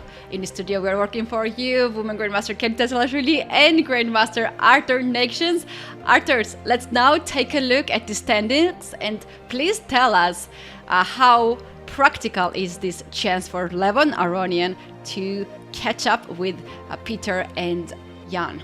I think, Gary, the previous round just proved it's still not over, because despite the fact Nepomniachtchi and Peter Swidler, they're leading the tournament, both of them in the previous round were lost. They lost their games, especially Nepomniachtchi. I mean, he was losing after what? Move 10 against Daniil Dubov. He just did something unthinkable in the opening phase, maybe slightly over-experimented with his choice, and he was punished accordingly. Peter, I guess he did not really get in the game, and he was down in the exchange pretty quickly. Mm-hmm. And now, in this round, there's going to be a very, very big matchup, because Peter Swidler, one of the leaders, will be playing against Levon Aronian. And for Aronian, this is his final chance to try to have a say if he can potentially win the tournament, because there's 1.5 points between them. So for Aronian, is either win or nothing. That's well said. Let's take a look at the playing venue. We can see Jan Nepomniachtchi already at the board, having some snacks and perhaps thinking what to play, how to start the game with white pieces. It is very difficult to recover from the lost. Arturs, what do you think? You mean Nepo? Probably. I mean, he has definitely learned his lesson. You can't play like that as he played in the previous round. It's just one game, a small accident. These things happen. And I think he felt probably a bit relieved to see that also Swidler lost his game, meaning nothing yet is over. He still can do these things as they're supposed to be. And now he faces his compatriot Alexander Grishuk with the white collar. And of course, it goes without saying, this is going to be a very, very important game for Nepomniachtchi. Not to do funny experiments in the opening phase, and just play as a leader is supposed to play. Talking about Jan Nepomniachtchi, we ask our viewers on Twitch and YouTube, what will Nepo play in next round? In this round, 1e4, 1d4, 1 knight f3, or something else? He's also liking to play c4. Arturs, what do you think? What Peter's gonna play? What Swidler or what Nepo? No, what Jan gonna play? Nepo. I have no idea. I mean, nowadays, these players, they're playing literally everything, right? And for example, if we talk about one example, like Levon Aronian, he used to play all his career e4, e5 at black. In this tournament, he's surprising everybody. He suddenly starts to play Cecilian Naidorf and Cecilian Tamanov, right? So you play e4, you play d4, you play knight f3, you play English opening. Tough really to say. I would say he will go with c4. So that I think is one of the least voted move. On the background, you can see Levon Aronian just walked in and handshake Peter Swidler. This 2 game is very, very important. We will be focused on this game at the start. Peter is adjusting his pieces and Levon is also getting ready. If Levon stops Peter, and if he wins, he will have a very, very, very good chance to fight for the first place. This is also not only a clash between 2 leaders in the top 3, it's also a clash between 2 best-dressed gentlemen in this tournament. I mean, Peter has been dressing really nicely throughout the tournament. We learned after day 1 that he arrived to Amsterdam without his luggage. Apparently there was an airport strike and his luggage went missing, at least for a day. Then he brought brand new suit in Amsterdam. Everything is good now. His luggage is with Peter, and of course Levon also is quite famous with his I like your suggestion, choosing Arturs, shirts. For another prediction for our viewers between these two, who is most fashionable, well-dressed. We can ask to our viewers that. But meanwhile, we do have the games on the board, and we can see that they are playing quite symmetrical pawn structure. If black now plays knight to f6, which is on the board, this is very, very symmetrical. Castle happened. Castle happened. Look at this. c4. And here we have c6. I mean, if I would go back a couple of moves to the opening phase, as early as move 2, after knight f3, d5, g3, g6, this is basically a way to discourage white from playing the reti, because the reti in accelerated time controls, bishop g2 should castle, d3, it's a very easy and simple way to play. But after bishop g7, black is immediately threatening to play e5, right? So that's why for white, I mean, of course you can play a short castle or black to play e5, but black has no problems whatsoever. And this almost forces white to play d4 and now switch to the symmetrical Grunfeld. Big theory here. Once again, castles, c4, black can take on c4, black can play c6, which was played in the game. And again, there's a million ways to continue here. C takes on d5 is the safe continuation. Knight c3 is ambitious way. And there's also knight e5. 95 so far. This is all the theory that we can have on the board. White has a stronger center, but black's pawn structure d5 c6 also holds it together, and this is also a quite nice weapon against Catalan defense. We have knights off the board, bishop goes on g4, and we have the pawns traded in the center. To be honest, in this opening, I have seen most draws than the decisive results, Arthurs. And, I don't very much like to have this position with white pieces, because you want to get something more than you have on the board. Yeah, but then again, at the same time, Swidler is not over-risking things, right? It's very difficult to play on demand against such a strong player as Levon Aronian. The position is quite peaceful, I guess. White has a minor edge, so you can always take on d5, then play something like bishop g5, press the pawn on e7. But if I could go a couple of moves back once again after this knight e5 move, knight g4 is a very common response in the Grunfeld structures, because black is trying to apply as much pressure as he can against the pawn on d4. The trade on g4 seems to be necessary. C takes, knight c3. And one little thing here I would like to spot out immediately is that black cannot easily play e6, because this might potentially mean problems for the bishop on g4, because you play something like f3, bishop f5, g4, and the bishop is simply trapped. Oh, very interesting idea here to win the game in that way. So even though that you develop this light square bishop, there can be still the problem of this bishop knight d5 has been captured, knight d4. The central pawns are gone already, and they have played these moves rather fast. We have less and less pieces on the draw. I would expect here peaceful draw.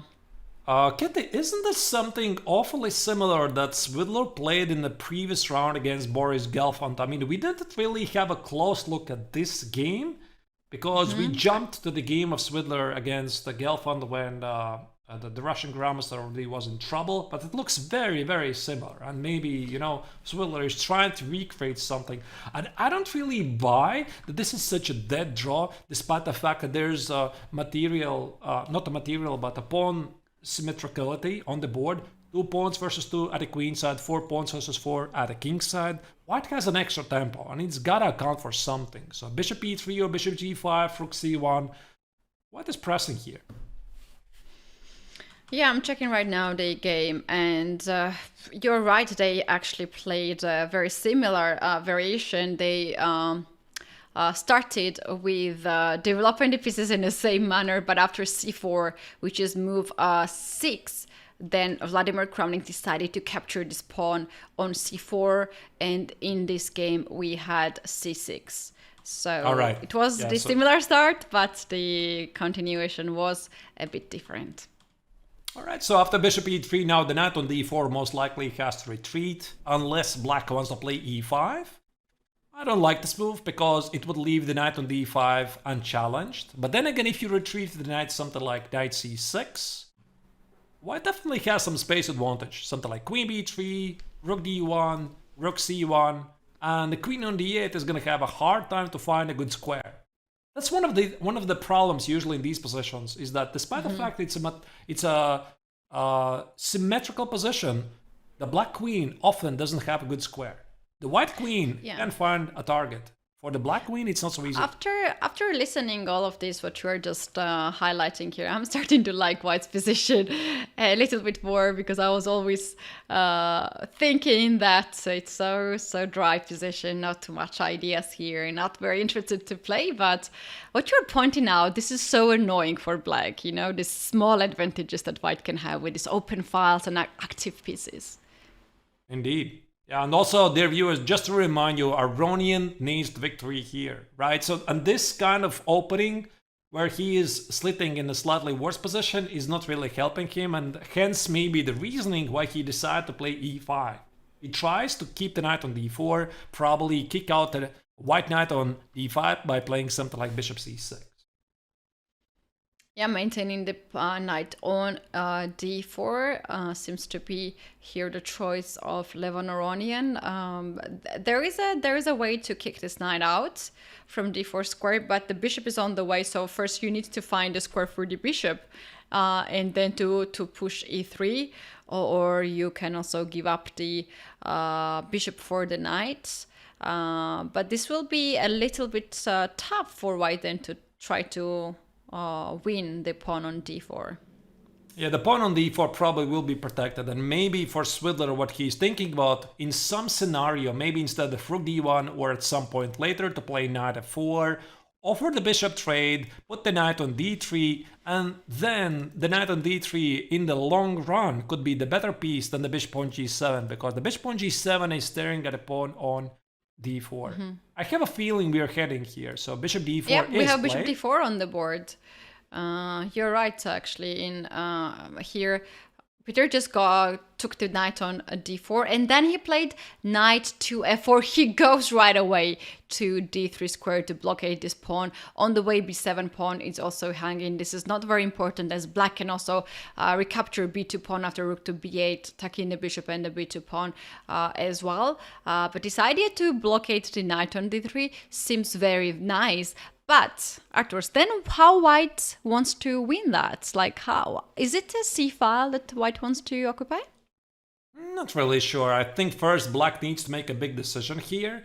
I don't think that black wants to play bishop c6, because this creates too many weaknesses in black's camp. Something like knight e3 at some point. Look at this beautiful blockade here on d3. The pawn on c6 makes a target. Rook c1, either b4 or b3. So if Aronian would have to make a choice here, I don't think he's going to play bishop c6. I would choose something like queen b6, maybe a5, a4, try to get space advantage, and then somehow open up the position and utilize the bishop pair.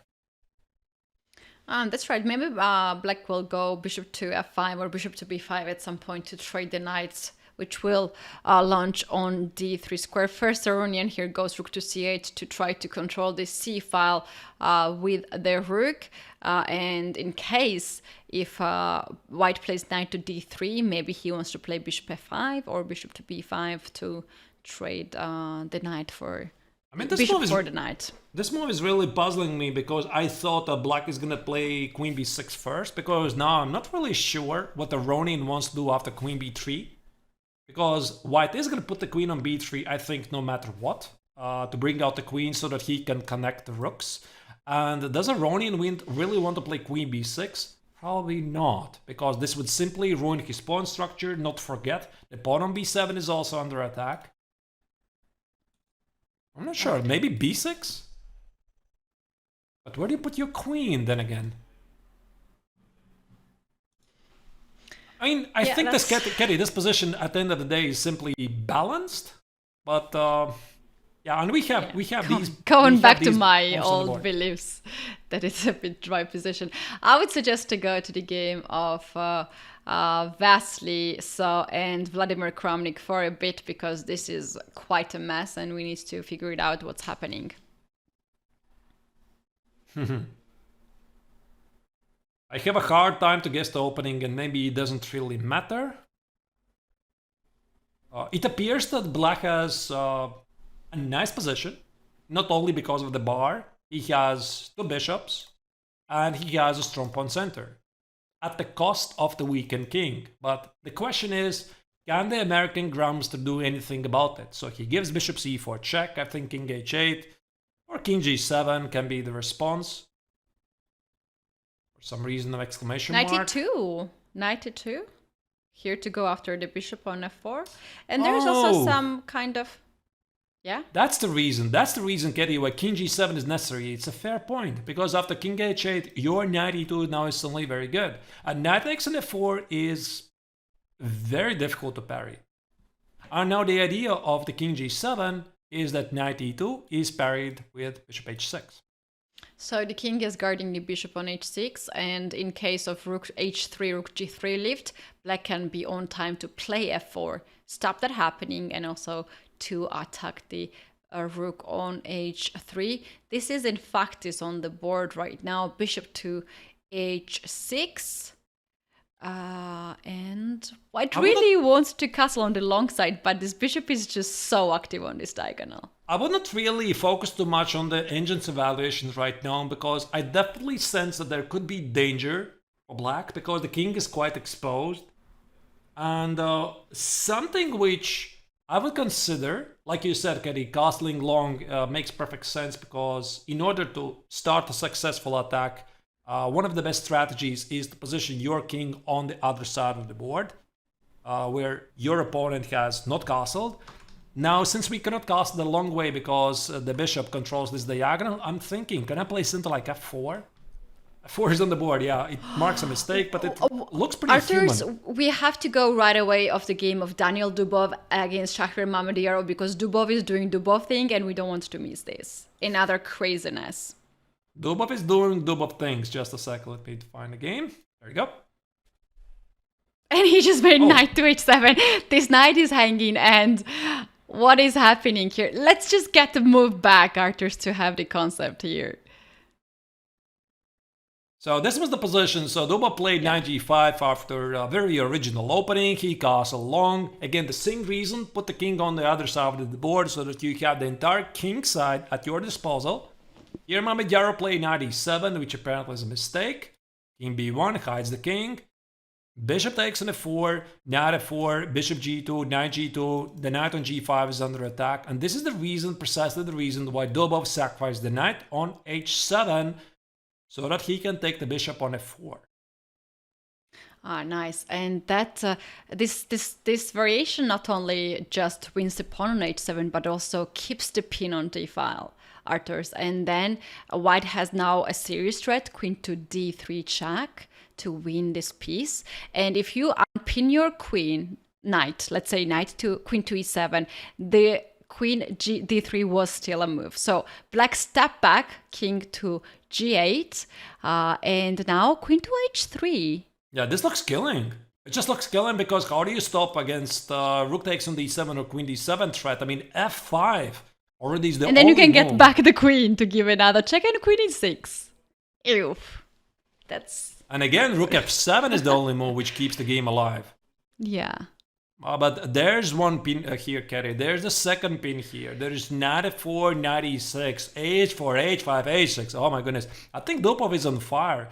And his previous game against Jan Nepomniachtchi, it has opened up, finally, the very creative Russian grandmaster who started the first 14 games with 10 draws. Quite an unthinkable feat for the young Russian grandmaster.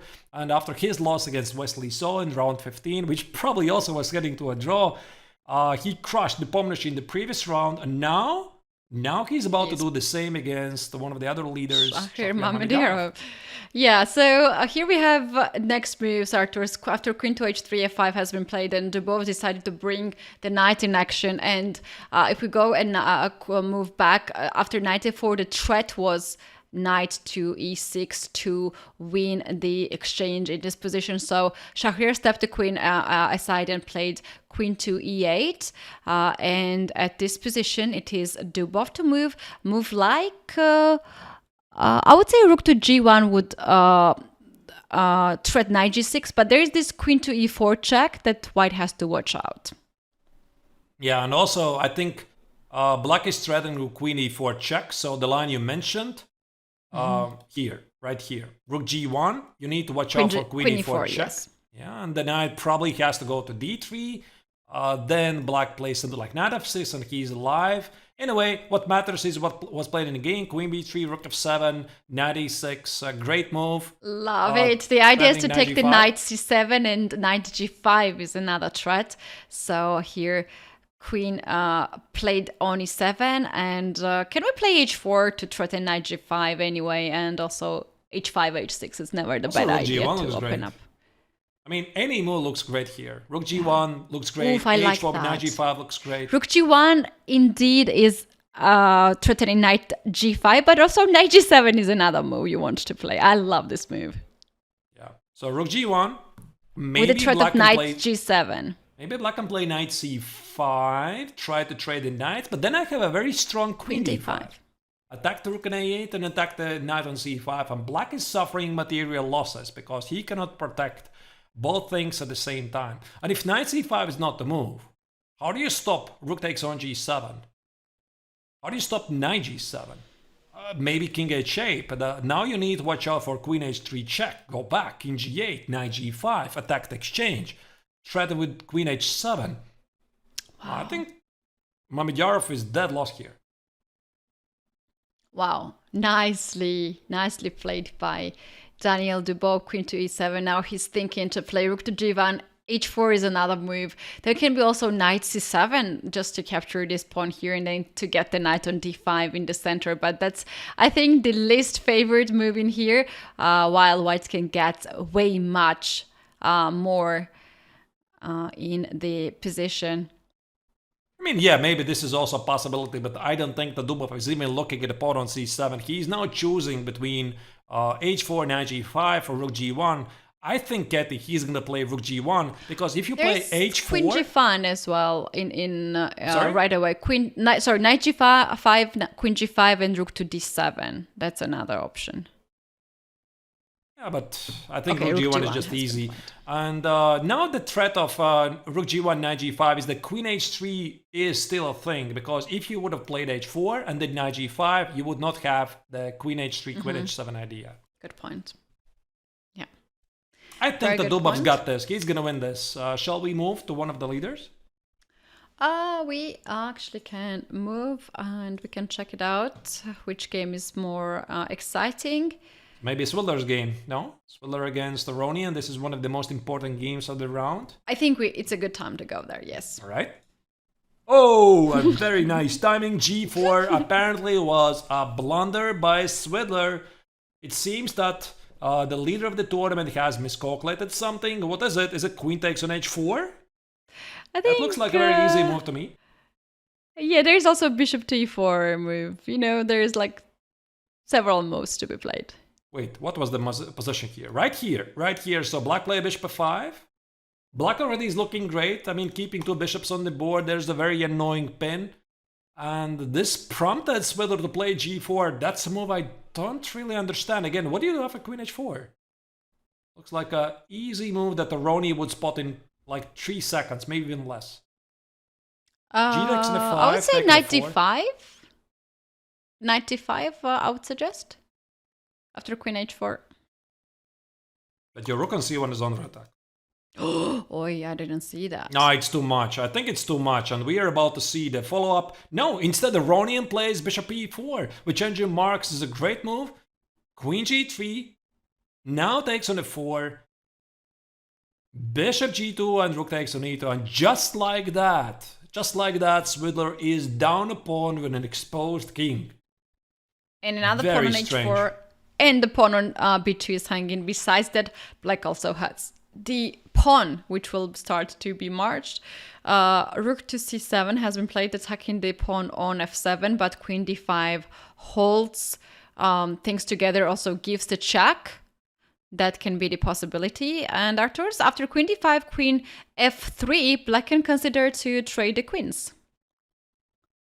You know, Kerry, suddenly Peter is completely unrecognizable because he was playing the entire tournament really great.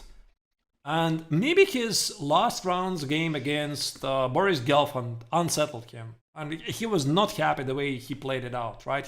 So he got to a position simply down an exchange after the opening. He was mercilessly outplayed. And maybe it had a effect on his move. So, and again, here in this game, he played unforced error, g4, simply miscalculating, entering a position, down a pawn, weak king. A bit strange. Yeah, not too much.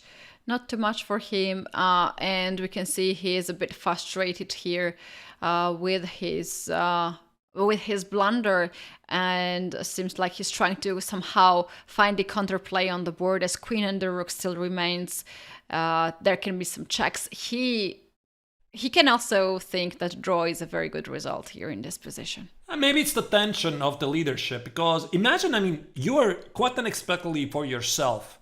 You're leading the tournament, right? You're going head to head with Jan Nepomniachtchi. You're fighting for the first place, and then you completely demolish Vladimir Kramnik, a former world champion, right? Off the board. And it suddenly brings you huge expectations that you might be actually winning this thing, right? And then something happens, you blunder in the next game, and the mood drops dramatically. I mean, I think all of us, we have probably been in this situation, right? That, of course, not winning a super tournament, but when you play a bad game, it has a great effect on your mood. Perhaps this is something which happened to Swidler, because now, yeah, once again, his position is deteriorating very quickly. And for Ronnie, this might be actually an unexpected chance to fight for the win in the tournament, because he is trailing Swidler by 1.5 points.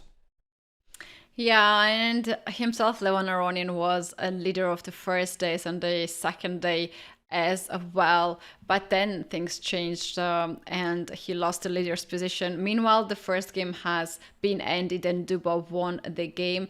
Another game, Vishyanand against Boris Gelfand. We have Vishyanand winning another game, and we are having last 3 games in action right now. And of course, Aronian would love to trade queens. Now, Swidler is gonna try to keep the queens on the board because the black king is quite weak, and this gives him some chances at some point to force perhaps a perpetual check. That's why Aronian is not even looking at pawn on a2. He makes h6 as a potential escape route for his king. This game is not yet over.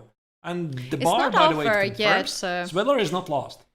Yeah, that's right. Let's get to the other leaders game, Jan Nepomniachtchi. The other game is more rich with the more pieces on the board, and it's also very important. If Jan Nepomniachtchi wins this game and Peter Swidler draws or loses his game, Jan will be a sole leader.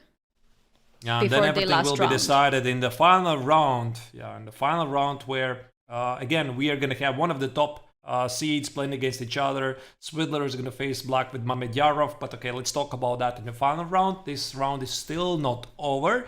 And by the looks, Nepomniachtchi is here very seriously pressing for the win because he simply has more active pieces, and black's pawns at the queen side might make a very fine target. That's right. Bishop to c1 has been played, and that's not very strong move in this position. I wonder where this bishop is heading to. Bishop e3 perhaps to stop the pawn for going forward, and then at some point White has to bring the king into the center. The second rook trade is never going to happen, of course. Otherwise, White cannot get to those weaknesses. Nepomniachtchi is going to decline. He's going to play something like rook d1. Maybe give this rook another route. Rook d1, rook b1, rook b6. The question is how exactly. What's the right sequence? Nepomniachtchi has time. You can actually do that. Rook to d8, rook e8, and then rook to d1, rook b1, and then to get this rook on b file. But Grishchuk, meanwhile, attacks the pawn on a5. Bishop b6 guarding the pawn. And now b file is closed. Yeah, this position is so unpleasant to play in time scramble. Yeah, so king e7, he needs to watch out, rook d6 threat. Now white can activate the king, king f1, king e2, king e3, maybe play g4 at some point to threaten king f4, h4, g5. The pawn on e4, it makes a fine target. The bishop on b6 not only protects the pawn on a5, it also stops black from pushing for the e pawn. But okay, I mean, black is threatening with knight e7. This is something that Nepomniachtchi needs to deal first. Rook d8, great move, attacking the pawn on a6 with rook a8. And there's no rook e8 move because black's king now steps on the e-file. And how Grishchuk's going to guard the pawn on a6. That's rook good. c5. I was actually thinking about this move, Kelly. I mean, what else? Rook c5. Oh, Grishchuk I thought it was the blunder of like the digital board. Rook c5. That's a voluntary blunder. Yeah, bishop takes on c5, king takes on d8 would have been a trade. And now Grishchuk has managed to activate his pieces. The rook on c4, knight on d5. I have a feeling that Nepomniachtchi had to spend a little. He did not stop here for a thought. He continued to bulldoze rook a8, rook takes on a6, and now black has pretty decent chances to save the game. Although after rook d7, the threat is to play rook d6 and to capture the pawn on c6, so you can't really leave the c-file with the rook. Knight to b4 has been played to stop this pawn happening, and that's not a great move as we can see here in this position. Is there a bishop e7, bishop f8 ideas as well? Yeah, definitely makes worth to consider. So Grishchuk will have to drop the pawn on g7 and go for super activity. I don't like knight b4 for a simple reason, because the knight on d5 was standing just fine. Bishop e7, followed by Nepomniachtchi. He senses the opportunity. Now I think Grishchuk is going to go back. But there's no way that Nepo is going to go bishop d8, and bishop f8 is played, attacking the pawn on g7. Now the pawn on g7 is gone. Nepomniachtchi has once again excellent chances. To guard the a5 pawn, and then also wins some time to play next move, because the other pawn on h6 is also hanging. And there we have it on the board. Yeah, I cannot really afford to lose the pawn, so he pushes h5 in this position. How about bishop c5 or a6 even? Bishop c5, a6, rook a8, a7. I think it makes sense to push forward your passed pawn. This is exactly what Nepo is doing. Genjin disagrees, however, and says a6 is a mistake. Rook a5 doesn't allow white to position the bishop on c5. That's right, and also here rook is stacked a little bit. If you play rook to a8 to push the pawn forward, then knight c7 will attack both rook and the knight. That actually just happened. Are we going to see knight c7 on the board? Knight b6 instead. I think this might force the white rook back to a7, because if the rook goes any other square, the pawn on a6 is falling, unless Nepo is thinking about rook e8, rook e4. But wait a second, rook e8 is king f7, so Nepo goes back, knight e5, and there's no chance that Nepo is going to repeat the position. And by the way, both players are below 20 seconds on the clock. The time is very big factor here as well, but the pawn on a6 is also game changer. Just getting really dangerous for Grishchuk. g4, I think it makes sense, Kari, to sacrifice this pawn and push forward the h-pawn. What else? You need another pass pawn. No, Nepo first starts with king h2. He's preparing that, also avoiding Shak on the back rank. c5. Under normal circumstances, Nepomniachtchi should be winning this. That's how it feels. But let's not completely write down Grishchuk's chances. He's a very creative player. He's used to playing time scrambles. This is not the first time he's in such a situation. Right, a7. The pawn is already a7, 7th rank. That keeps black's rook on a-file stacked for a long time. Nepo's got this. I think he's got this. He's gonna win this. Have we mentioned some other results that Wesley So has beaten Vladimir Kramnik? No, we just did. Yeah, and then on beat Boris Gelfand, in case the viewers you're wondering. Yeah, that's it. Rook c7, bishop c5, rook c8. This pawn is gonna promote. There's no chance that Grishchuk can save this now. Of course, he has to do something. Yeah, you can see the clear unhappiness in Alexander's face. He had decent chance to save this. Now he took the pawn on f3. Bishop c5, yeah, rook c8 with a pawn promotion. This game is over. So the last thing that Nepo needs to do is... He's glancing what's happening on the other game of Peter Swidler. He's like, okay, I'm safe now. How are you doing, Peter? Shall we go to the Peter Swidler game? Yep. I think, yeah, it's good timing. All right, so we assume that Nepomniachtchi is going to win his game and thus cement his lead in the overall rankings. Now the question is, can Aronian win this? Queen g4, is this winning or not? Can you calculate on seconds? Is Queen g4 winning? No, Queen takes on b3. And the Aronian just touches handshake upon. just happened, so Jan Nepomniachtchi has officially won, and this is very tense situation for Peter Svidler. He might lose the leader's position.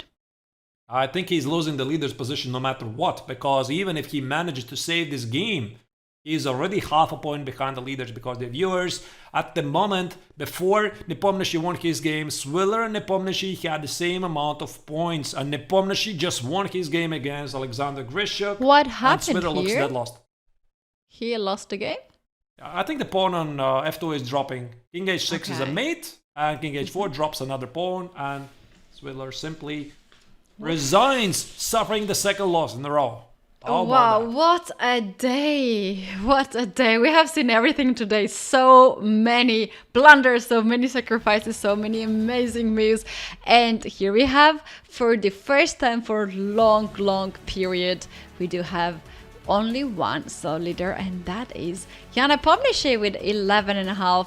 Peter Svidler is a point behind, and Levon Aronian is getting very close.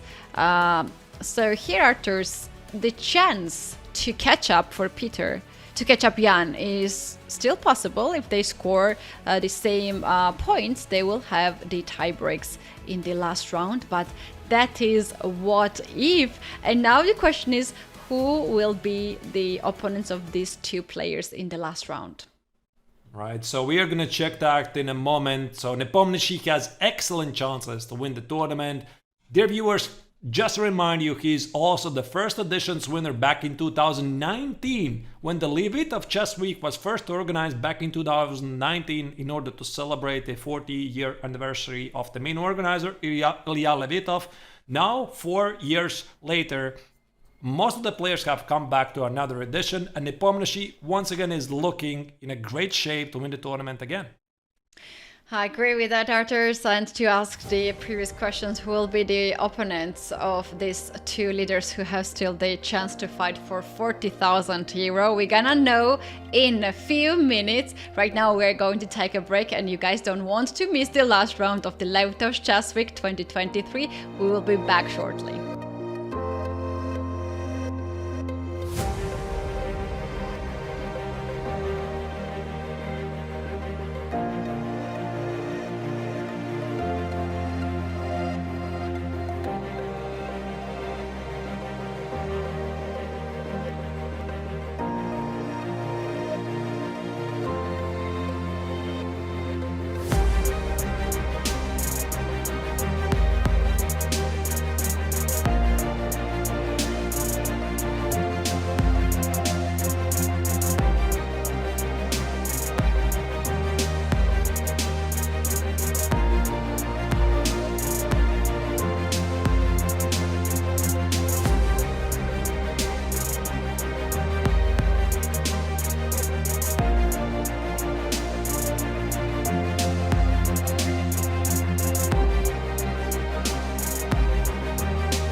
Welcome back, everyone. This is Levitov Chess Week 2023, the final game. The round 18 will start in a few minutes. In the studio, we're working for you, one Grandmaster Katie Tazalashvili and Grandmaster Artur Nextions. Arturs, let's take a look at the standing for the one of the last times and check it out. Who are the players who are fighting for 30,000 euro? Alright, so indeed, not everything is yet over, because despite the fact that Nepomniachtchi won the previous round's game and Peter Swidler lost his game, and there's 1 point difference between them, in case there's going to be a tie, then we might see a special playoff match, because right now in the final round, Jan Nepomniachtchi is facing Vladimir Kramnik with the black color, and maybe this is also a chance for the former world champion to finish the pretty bad tournament on a positive note. As you can see, Kramnik right now is in the last place. Nepomniachtchi is leading the tournament. So for Kramnik, this of course means extra motivation to show that he can beat the leader. In the meantime, for Peter Swidler, things are quite difficult, because he has suffered 2 losses in a row, and now in the final game he's facing Shahriar Mamedyarov with the black color as well. Yep, no, never easy opponent. Right now we are in the playing venue in beautiful city Amsterdam. We can see that Peter Swidler is walking around. He must feel some tension. Very important round, must-win situation for Peter Swidler, who had such an amazing tournament. In case if he wins and Jan Nepomniachtchi loses, that's the only way we're gonna have the tie breaks. The other scenarios, if Peter loses the game, then Jan will guarantee. Is that right? Can Aronian catch up Jan Nepomniachtchi? I can't believe that's gonna happen, because Jan has 11.5 and Aronian has 10 points. So 11 Aronian cannot catch up with Jan. It is only Peter Swidler. Peter is in must-win situation. Arturs, if Jan wins or Jan draws the game, that's it. He is gonna be second time winning this tournament. Yeah, and again, I think it makes sense to mention the huge difference between the top 2 finishers, because the first place winner is going to walk away with 40,000 euros and the second place is only 20,000 euros, right? So extra incentive for the players to fight it out until the end. For Swidler, once again, rather disappointing finish. He's been playing a really great tournament so far. I suspect, Katie, it's the nerves. It's the nerves once again, because once you start to feel the heat at the critical moments, unfortunately, sometimes in the past, Peter has had trouble to stay composed, and yeah, I think this is what happened here. It was just completely unrecognizable Peter Swidler in the last 2 games. That's what it looked like. Right, and the final predictions, guys, for the 18th round at Levitov Chess Week. You can guess who will be the winner of this event and go ahead and predict right now. We might have the tie breaks, but that's going to happen only if Peter wins and Jan loses. The first moves we have already on the board, so here we have Catalan defense. And now it switches to the groundfield, symmetrical groundfield with c6, d5. Peter Swidler is a household name when it comes to the groundfield. He has he has written quite a few works on it. Most importantly, there's a chessable course on the groundfield. I believe it was Lifetime Repertoire's groundfield. I don't remember in how That's many right. parts. That's right, Arturs. But also the previous game, he played this with white pieces against Levon Aronian, where he lost. But in that game, that's interesting, because he lost the game. He liked how probably Aronian played, and now he's copying that himself too. But here, Shahriar decided to go away for, that's a bit of deviation of this line, what we have seen earlier. What can you say about this? Do you think it's just because this is his opening and he likes to play, or it's because he liked how his opponent played in the previous round and he wants to do the same? Well, all kinds of side pawn pushes very early in the opening phase. This is becoming quite a trendy thing, Eddie. And now this position after queen b3, I think I've seen it already before, although in a slightly different order the moves. In the Grunfeld, in the Catalan, very often you see playing a4, a5 for white. Also in the Italian game for black, you see sometimes black is playing aggressively a5, a4. This is a new trend which has emerged thanks to the development of the modern chess engines. First, you push the side pawns, you create targets, and once that is done, you send in the pieces, right? So here, after a4, Svidler felt that he has to continue with a5. And now the question, Katie, is what is more important? The weakened b5 square for black, where the white knight from a3 is heading, or the b4 square, where the black knight on c6 is heading as well? That's a very good question. I think the answer is the one who controls C file. Most specifically C7 or C2 square will benefit out of this outpost. Meanwhile, our viewers answered the question on our request, who will win the tournament? And a lot of people, actually way more than I would expect, is considering that Peter Svidler has biggest chances over Jan Nepomniachtchi to win the event. So I think well, I'm not going to a argue lot of us wants to see the tie breaks in this I'm tournament. not going to argue with the poll results, really. If that's what people say, fine, right? But I do believe right now Nepomniachtchi is quite a heavy favorite, because for Nepomniachtchi to win the tournament, it's just enough to make a draw. He's been playing well. Kramnik is right now in the last place of the overall rankings. For Swidler, he also has to win on demand with black against one of the strongest players in the tournament in a very symmetrical position. I'm not saying it's impossible, but still I would give normally Nepomniachtchi much better chances to win the tournament. Right, he is a full point ahead of Peter Svidler. That makes a really difficult task for Peter, but first he has to win this game. If he loses this game, that's it, that's game over. He has to get over the previous loss and just focus on this game. He just played bishop to g4, developing the bishop.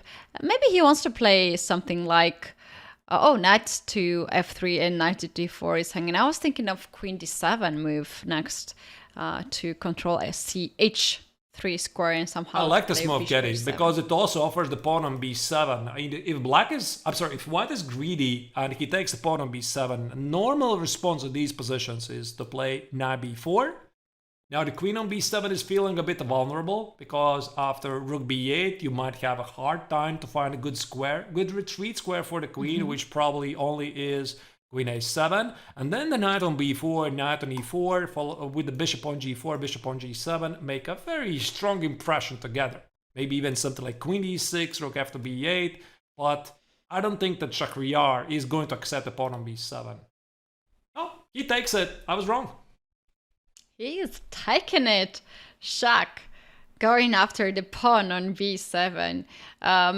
Maybe this is the complication Peter needs in this position, you know, like that could be so crucial for Peter if the position is like boring and he doesn't have any chances to fight. But his body gesture also shows like, okay, let's get this one.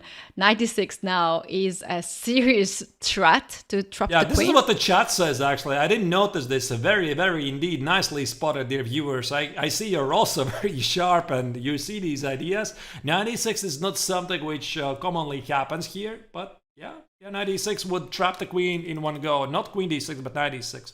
And that's why bishop f4 is played by Shakhriyar to stop this. And wait a second. I mean, the engine marks this as a mistake, and this means that perhaps things are not really so bad for Petr Svidler here. Apparently, there's a chance to take over the game. The question is, how? It might be just to chase this bishop away. Bishop on f4, like something like g5. Is that possibility? g5? Or e5. Okay, let's try g5. And your idea, if you are going to take on g5, how do I continue, actually? I'm not really sure. Because I need this knight on Fine. d6. Okay, so we have knight e6 on the board. This apparently was a missed opportunity after knight e6. Look at this, e takes on d6. So he's trying to trap the queen. Let's go back here and check what was the opportunity here for black. What was the missed opportunity for Swidler? You're right, Kitty, it was g5.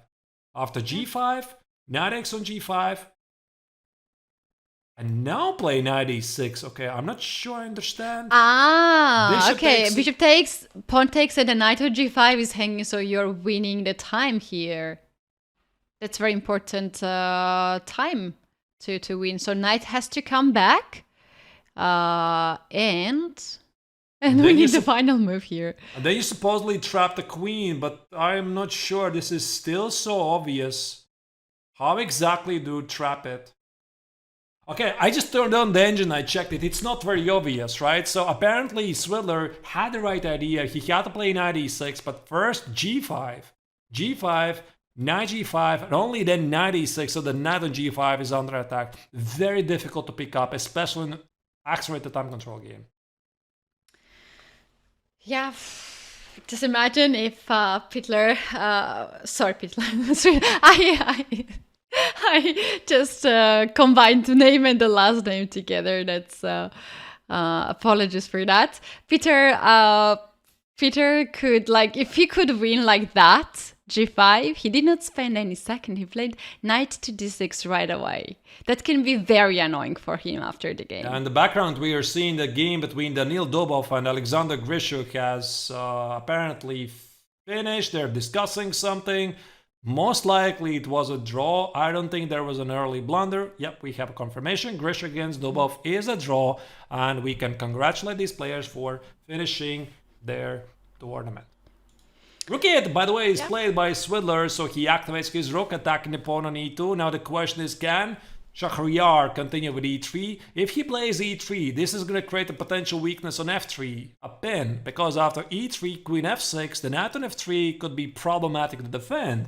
Most likely, white already has to sacrifice material here. Something like, I'm not really sure, knight e1 or knight h4, probably knight e1, and the exchange is gone.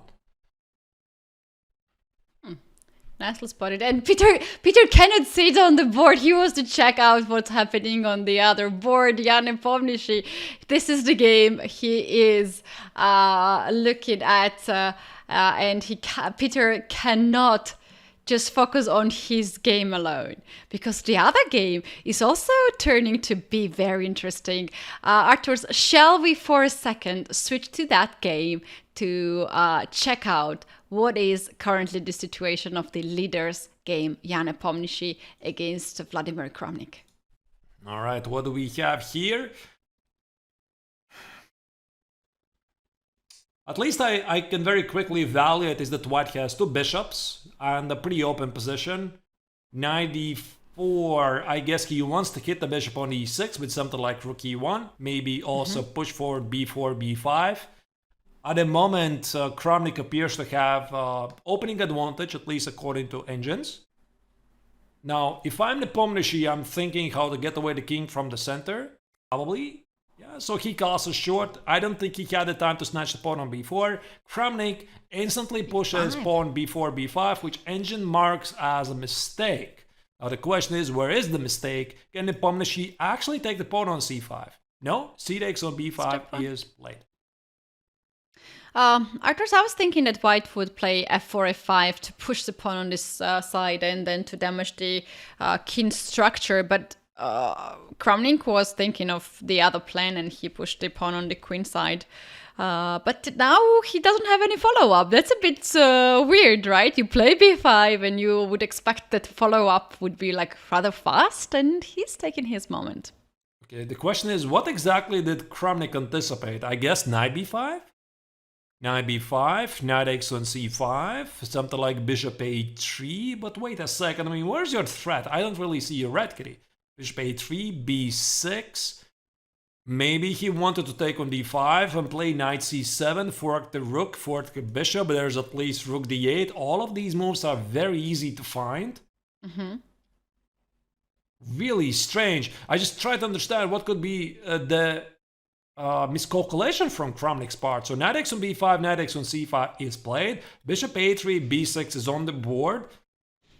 Very surprising hasty decision by the former world champion. I mean, if we go back here, there was no reason to do this, right? I mean, the position is quite healthy. Why not Just play f4, bishop f5? d2, a3. Yeah, bishop d2 with the idea of 4 f5 to just destroy the pawn structure on the king side. I really want to play 4 f5. Yes. Okay, you got it.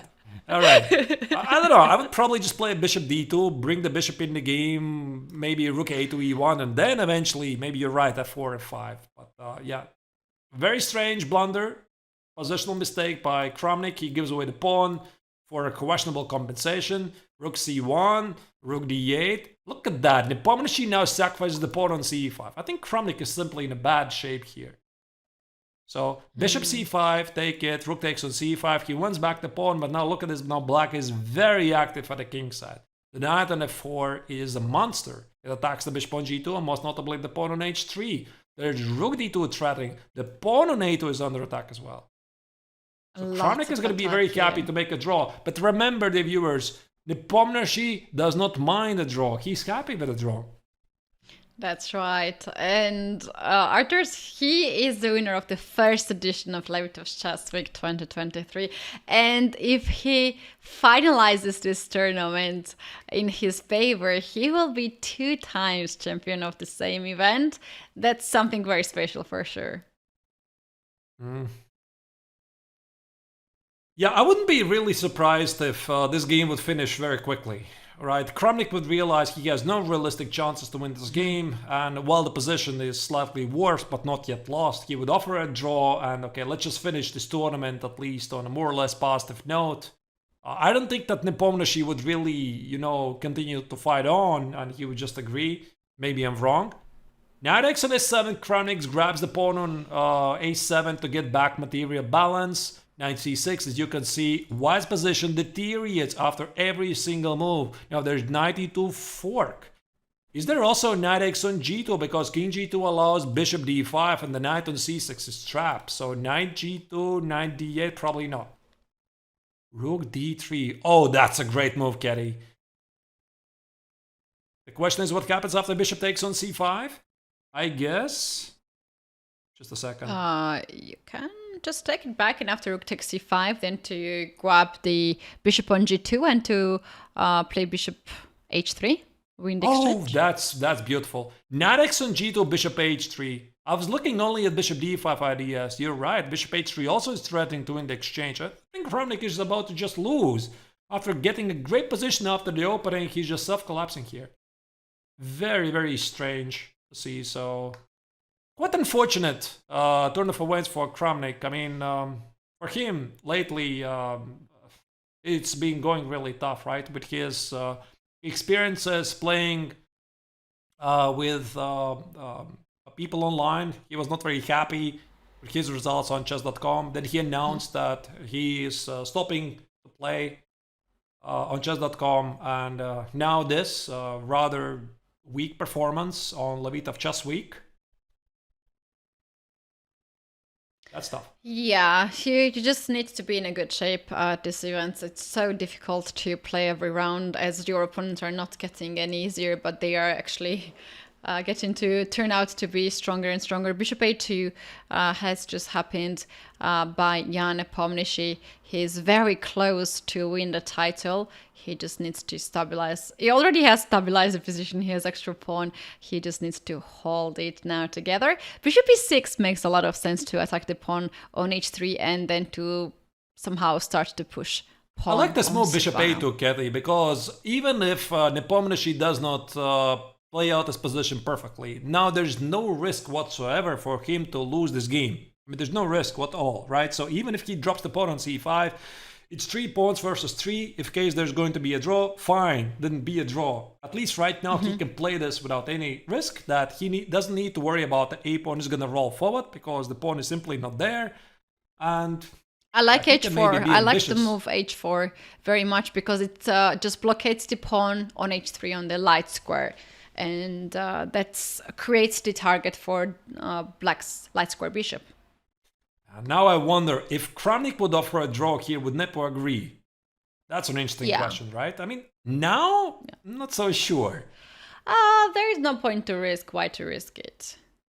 Right. Shall we go back to Petr Svidler's game, because I hear there's some turn of events against Shahryar Mamedjarov. The way it looks, Nepomniachtchi is nicely cruising towards the victory, second victory in the Levitov chess week, because he's also the winner of 2019 edition. And now here what we have is Swidler against Mamedjarov. Swidler, apparently, according to the engine, is in trouble, but I see that white queen and a6 is stalemated. It is, but it's still alive. Bishop to f7 has just been played, checked on the board. It turns out that black is playing queen versus rook and the bishop on the king side, and white is playing on the queen side with queen versus rook and the bishop. Quite stacked position. Seems like Shahryar here survived to not to lose the queen. Okay, if the engine says indeed that white is better, so be it. I'm not gonna argue, but I definitely can immediately tell that there are some problems with the white queen, and this is precisely the reason which prompts Shahryar to respond with b4. He needs the queen to join back the game. b4, a takes on b4, something like queen a1, trade the queens, take on b4, and finally the queen is back in business. Queen a1, I think it makes sense. Rook takes on b4, all white's pieces are a bit loose. The rook on b4 is unprotected, the bishop on f7 is unprotected, so after queen a1, it literally forces the queen trade. Queen e5, d takes on e5, rook takes on b4. Oh, Peter is looking back. You can see that Jan Nepomniachtchi is standing very still in his game. And Arthur's I'm starting to worry about Peter's situation right now. If he loses this game, then he also loses the second place. And that's a lot of cash. For the second place, we have 20,000 euros. And for third place, it's 14,000 euros. Like 6K difference for one game. That's yeah, I mean, that's what happens when you lose 3 games in a row, right? I mean, you're inevitably losing prize money. Quite unfortunate indeed for Swidler. Rook takes on b4, by the way. That's a move with changing marks is a mistake. I don't like it. I mean, there's something wrong about it, because now look at this. The queen on a6, the rook on b4, the bishop on f7. It gives some vibes that all of white's pieces are not well coordinated. The pawn on f2 is under attack as well. Maybe this is the chance for Swidler. Not yet Maybe over. rook to f4. Bishop f2 can happen here to give up the bishop and then to play queen to d2 to get the rook on b4. That's one way. Or you can also start with queen to d2. However, after that move, there's rook to f4, which guards the both weaknesses. Yeah, a bit strange for Shahryar to fall into this, right? I would have thought that queen a1 check made a bit more sense.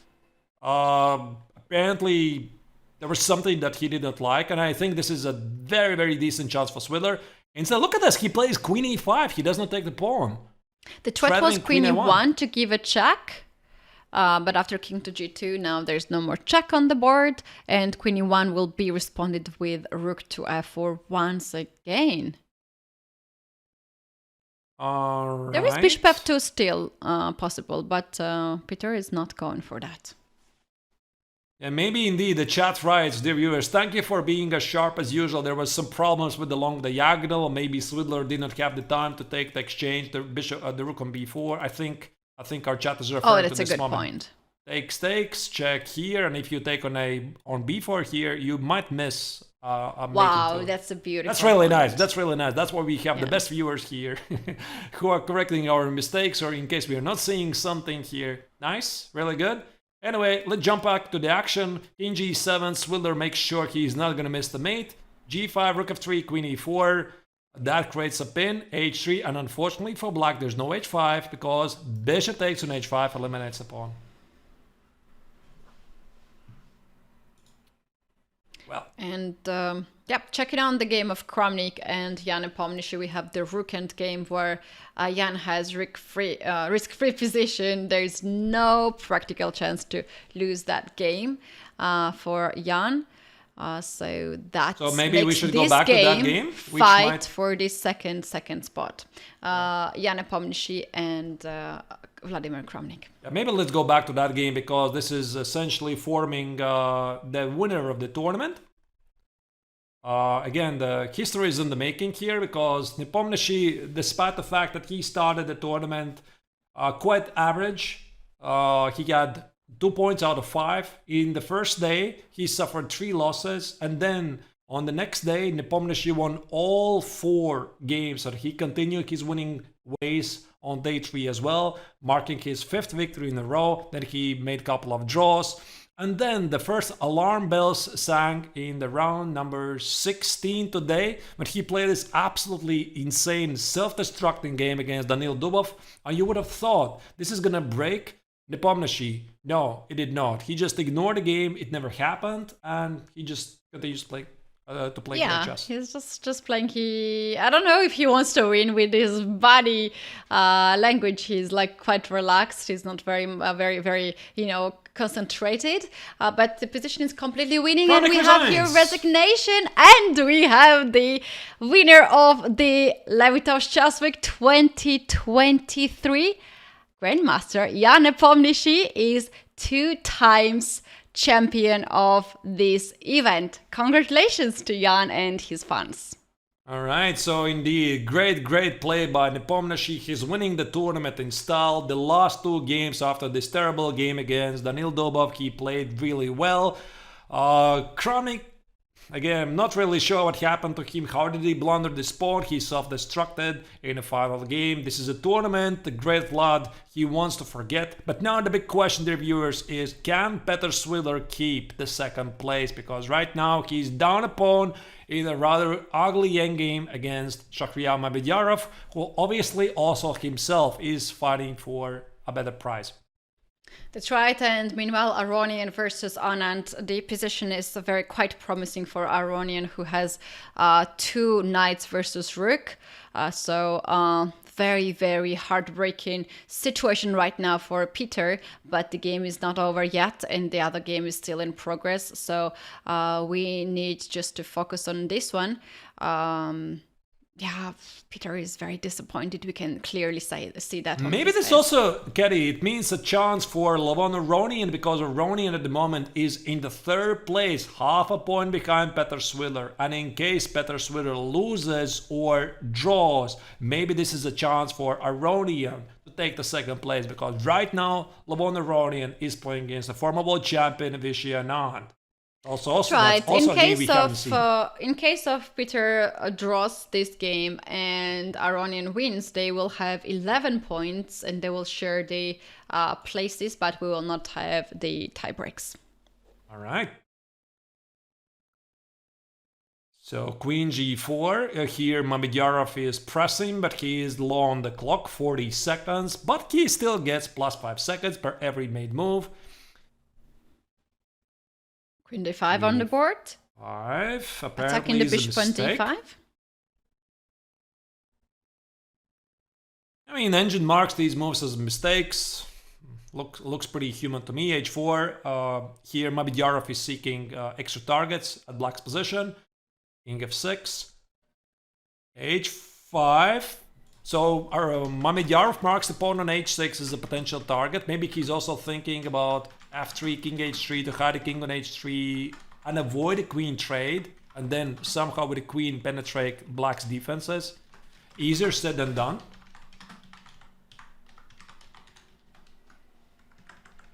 All right, now the Kitty, I have a question. Maybe let's jump back to, not jump back because we haven't yet seen it. Maybe let's have a look at Aronian's game, because perhaps that's a very good timing, Arturs. Yeah, so there is a very good timing for that. We might have a decisive result in that game. Aronian against Vishy Anand, 2 knights versus rook. Rook e4 marks a double exclam move. Why is that? Oh, because rook takes on d5 is not a possibility. There is a fork on e7. H takes on g4. Anand grabs the pawn. His moves are simple. g3, g2, g1 promote. I believe this, we have also the organizer of the tournament and the sponsor, Levitov himself, on the background, just behind Levon Aronian. Arthur's? Oh, is he there? Yeah, I think so. I didn't see him. All right, rook trade is on the board. Anand is trying to stay in the game. Rook takes on b2, I guess. Maybe g3. No, I think he needs to eliminate those pawns. Yeah, so Aronian is trying to stay in the game. Kenny, are we gonna see a very famous endgame? So if black at some point gives away the rook on c3 and white has 2 knights versus a pawn, this is a theoretical win. No, but they already agreed to draw. No, what? Just a second, what just happened there? What happened? I have a result, apparently Anand won. This cannot be Swidler right. lost. Should be a draw. It should be a draw. Another game. No. No. Oh no, my no. goodness, 3 losses in a row for Peter Swidler. That's the tournament finish you want to forget. Wow, he's so upset. He's so upset. He played such an amazing game. This is heartbreaking for all of us to see Peter ending the game like this. He's storming out from the playing venue. We can imagine it. Oh, wow. Look at this. Shahir seems to not to be very happy. He totally understands the situation of Peter Svidler. And this is something very beautiful, you know, human a gesture to your opponent, not to celebrate the victory, but to feel the pain of your friend in life and of your opponent on the board. Yeah, but luckily for Peter, I mean, despite the fact that he lost the 3 games in a row, he still is sharing the 2nd place, if my calculations are correct, because Aronian finished in a draw. Arthur, something incredible. We just got the information the Levon lost on time. What? So, yeah, the game against Levon Aronian and Vishy Anand ended in a loss of Levon Aronian on time. I thought it's a transmission error because it didn't really look like, at least from the clock, that Aronian had any issues. So he lost on time. Oh my goodness. That's right. And this means there's a shared 2nd place between Peter Swidler and Vishy Anand. Oh my goodness. Because the final position, there was no chance that Aronian should be losing this. Crazy. And another game has also ended, and here we have a handshake in this position, and the game has ended in a draw of Vasily So and Boris Gelfand. That's it. All the games has been over. And Arthurs, this has been indeed amazing day. We couldn't ask for more drama. We have seen flagging. We have seen blunders, we have seen amazing checkmating ideas, but something which is really heartbreaking for everyone who was watching this tournament from day one is Peter Swidler ending this tournament with 3 losses in a row in the last round and not to fight for the 1st place. Arthurs, let's take a look at the final standing and check it out. So Nepomniachtchi, who are the winners? Yeah, we're going to check the standings in a moment, but I mean, it was really, really sensational. I mean, Katie, if I could go to the final position once again, let's bring back the board. This is the position right here, Aronian against Anand. I thought this is a transmission mistake because sometimes these things happen, right? So in order to send the signal how the game finished, you put the kings in the center accordingly. Yeah. I thought they just misplaced it. No, indeed, Aronian here forgot about the clock. After rook takes on b2, he was not in time to here, right now, snatch the pawn on g4, right? And this got major implications to the overall rankings because had Aronian made a draw right here, he would have shared the 2nd, 3rd place together with Peter Swidler. Now instead, Aronian is in 4th place. Let's take a look. Final results right now. And to congratulate all the winners of this tournament, we do have Nepomniachtchi winning the tournament 2 points ahead of rest of the people. He does that very often at the candidates tournament that he won 2 times. He was scoring 2 times, 2 points more than the 2nd place. Then we have Peter Swidler with an amazing performance. He gets 20,000 euro. Then we have Vishy Anand. Also, they are sharing 2nd and 3rd places. For the 4th place, we have 14,000 euro. Then we do have Levon Aronian, unfortunately losing the last game because of flagging. he will get 11,000 euro, and Dubo will get 10k. There is prizes for everyone, you guys, and the last place will get also 5,000 euros. So this is the prize fund, an amazing prize fund, 130,000 euro, and this has been really joy to commentate the event for 4 days. Arturs, please summarize the event starting from the first day and until this point. Yeah, so how did it actually went? In the first days, a very early leader was Levitov, who had a very strong start, and if my memory is correct, he had 4 points out of 5. He was in a great shape. Then he lost his pace. He lost several games in a row. Something we actually saw happening quite a few times. Aronian at some point scored half a point out of 4. Wesley So started the tournament 0 points out of 4. Even Vichy Anand lost 3 games in a row. And then in the final 4 rounds, by the way, I'm not sure a lot of people noticed, the great Indian player scored 3.5 points out of 4, which allowed him to climb to the leaders' rankings. But starting day 2, I think that 2 players stood out from the field. It was Nepomniachtchi and it was Petr Svidler. And they were going head to head together basically until round 16. They had the same amount of points, and then really weird things started to happen. Nepomniachtchi self-destructed against Dubov, while Petr Svidler lost against... who did he lose already? Levitov, right? So he lost it. And it had a different continuation from here, because for Nepomniachtchi, he just shrugged it off. Okay, it's a loss, it happens. He continued to play in his usual strength. He won 2 games and secured the victory. For Swidler, unfortunately, it resulted in 2 more losses, but still, at the end of the day, he was able to keep his shared second place. A bit surprising, though, with Vichy Anand and not Levitov. Yeah, that is quite surprising. Vichy Anand, who started so nicely the first day, but had a really difficult third day of the event. He came back today with a lot of victories and a very, very lucky winner, I would say, with the flag in the end, and he is the one who shares the prize with Petr Svidler for second and the first places. Arturs, it has been amazing 4 days to commentate alongside with you. I have missed this very much, and thank you for that. Amazing lines that you were showing to all of us and all this information. Big thanks to our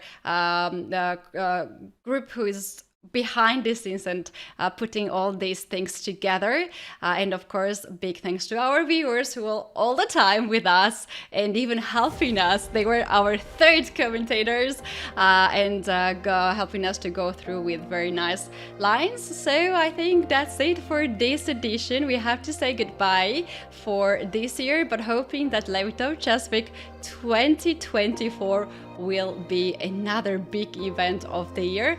Arturs, we have to invite our viewers for the Champions Chester Day 2 AI Cup, where 2 participants, Nepomniachtchi, the winner of this event, and also Shahriar Mamediarov will play more chess, because it's never too much to play chess in one day. So it is final goodbye from us, you guys, and you can keep watching more and more chess on this channel. So bye. Thank you for watching. Goodbye.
Bye.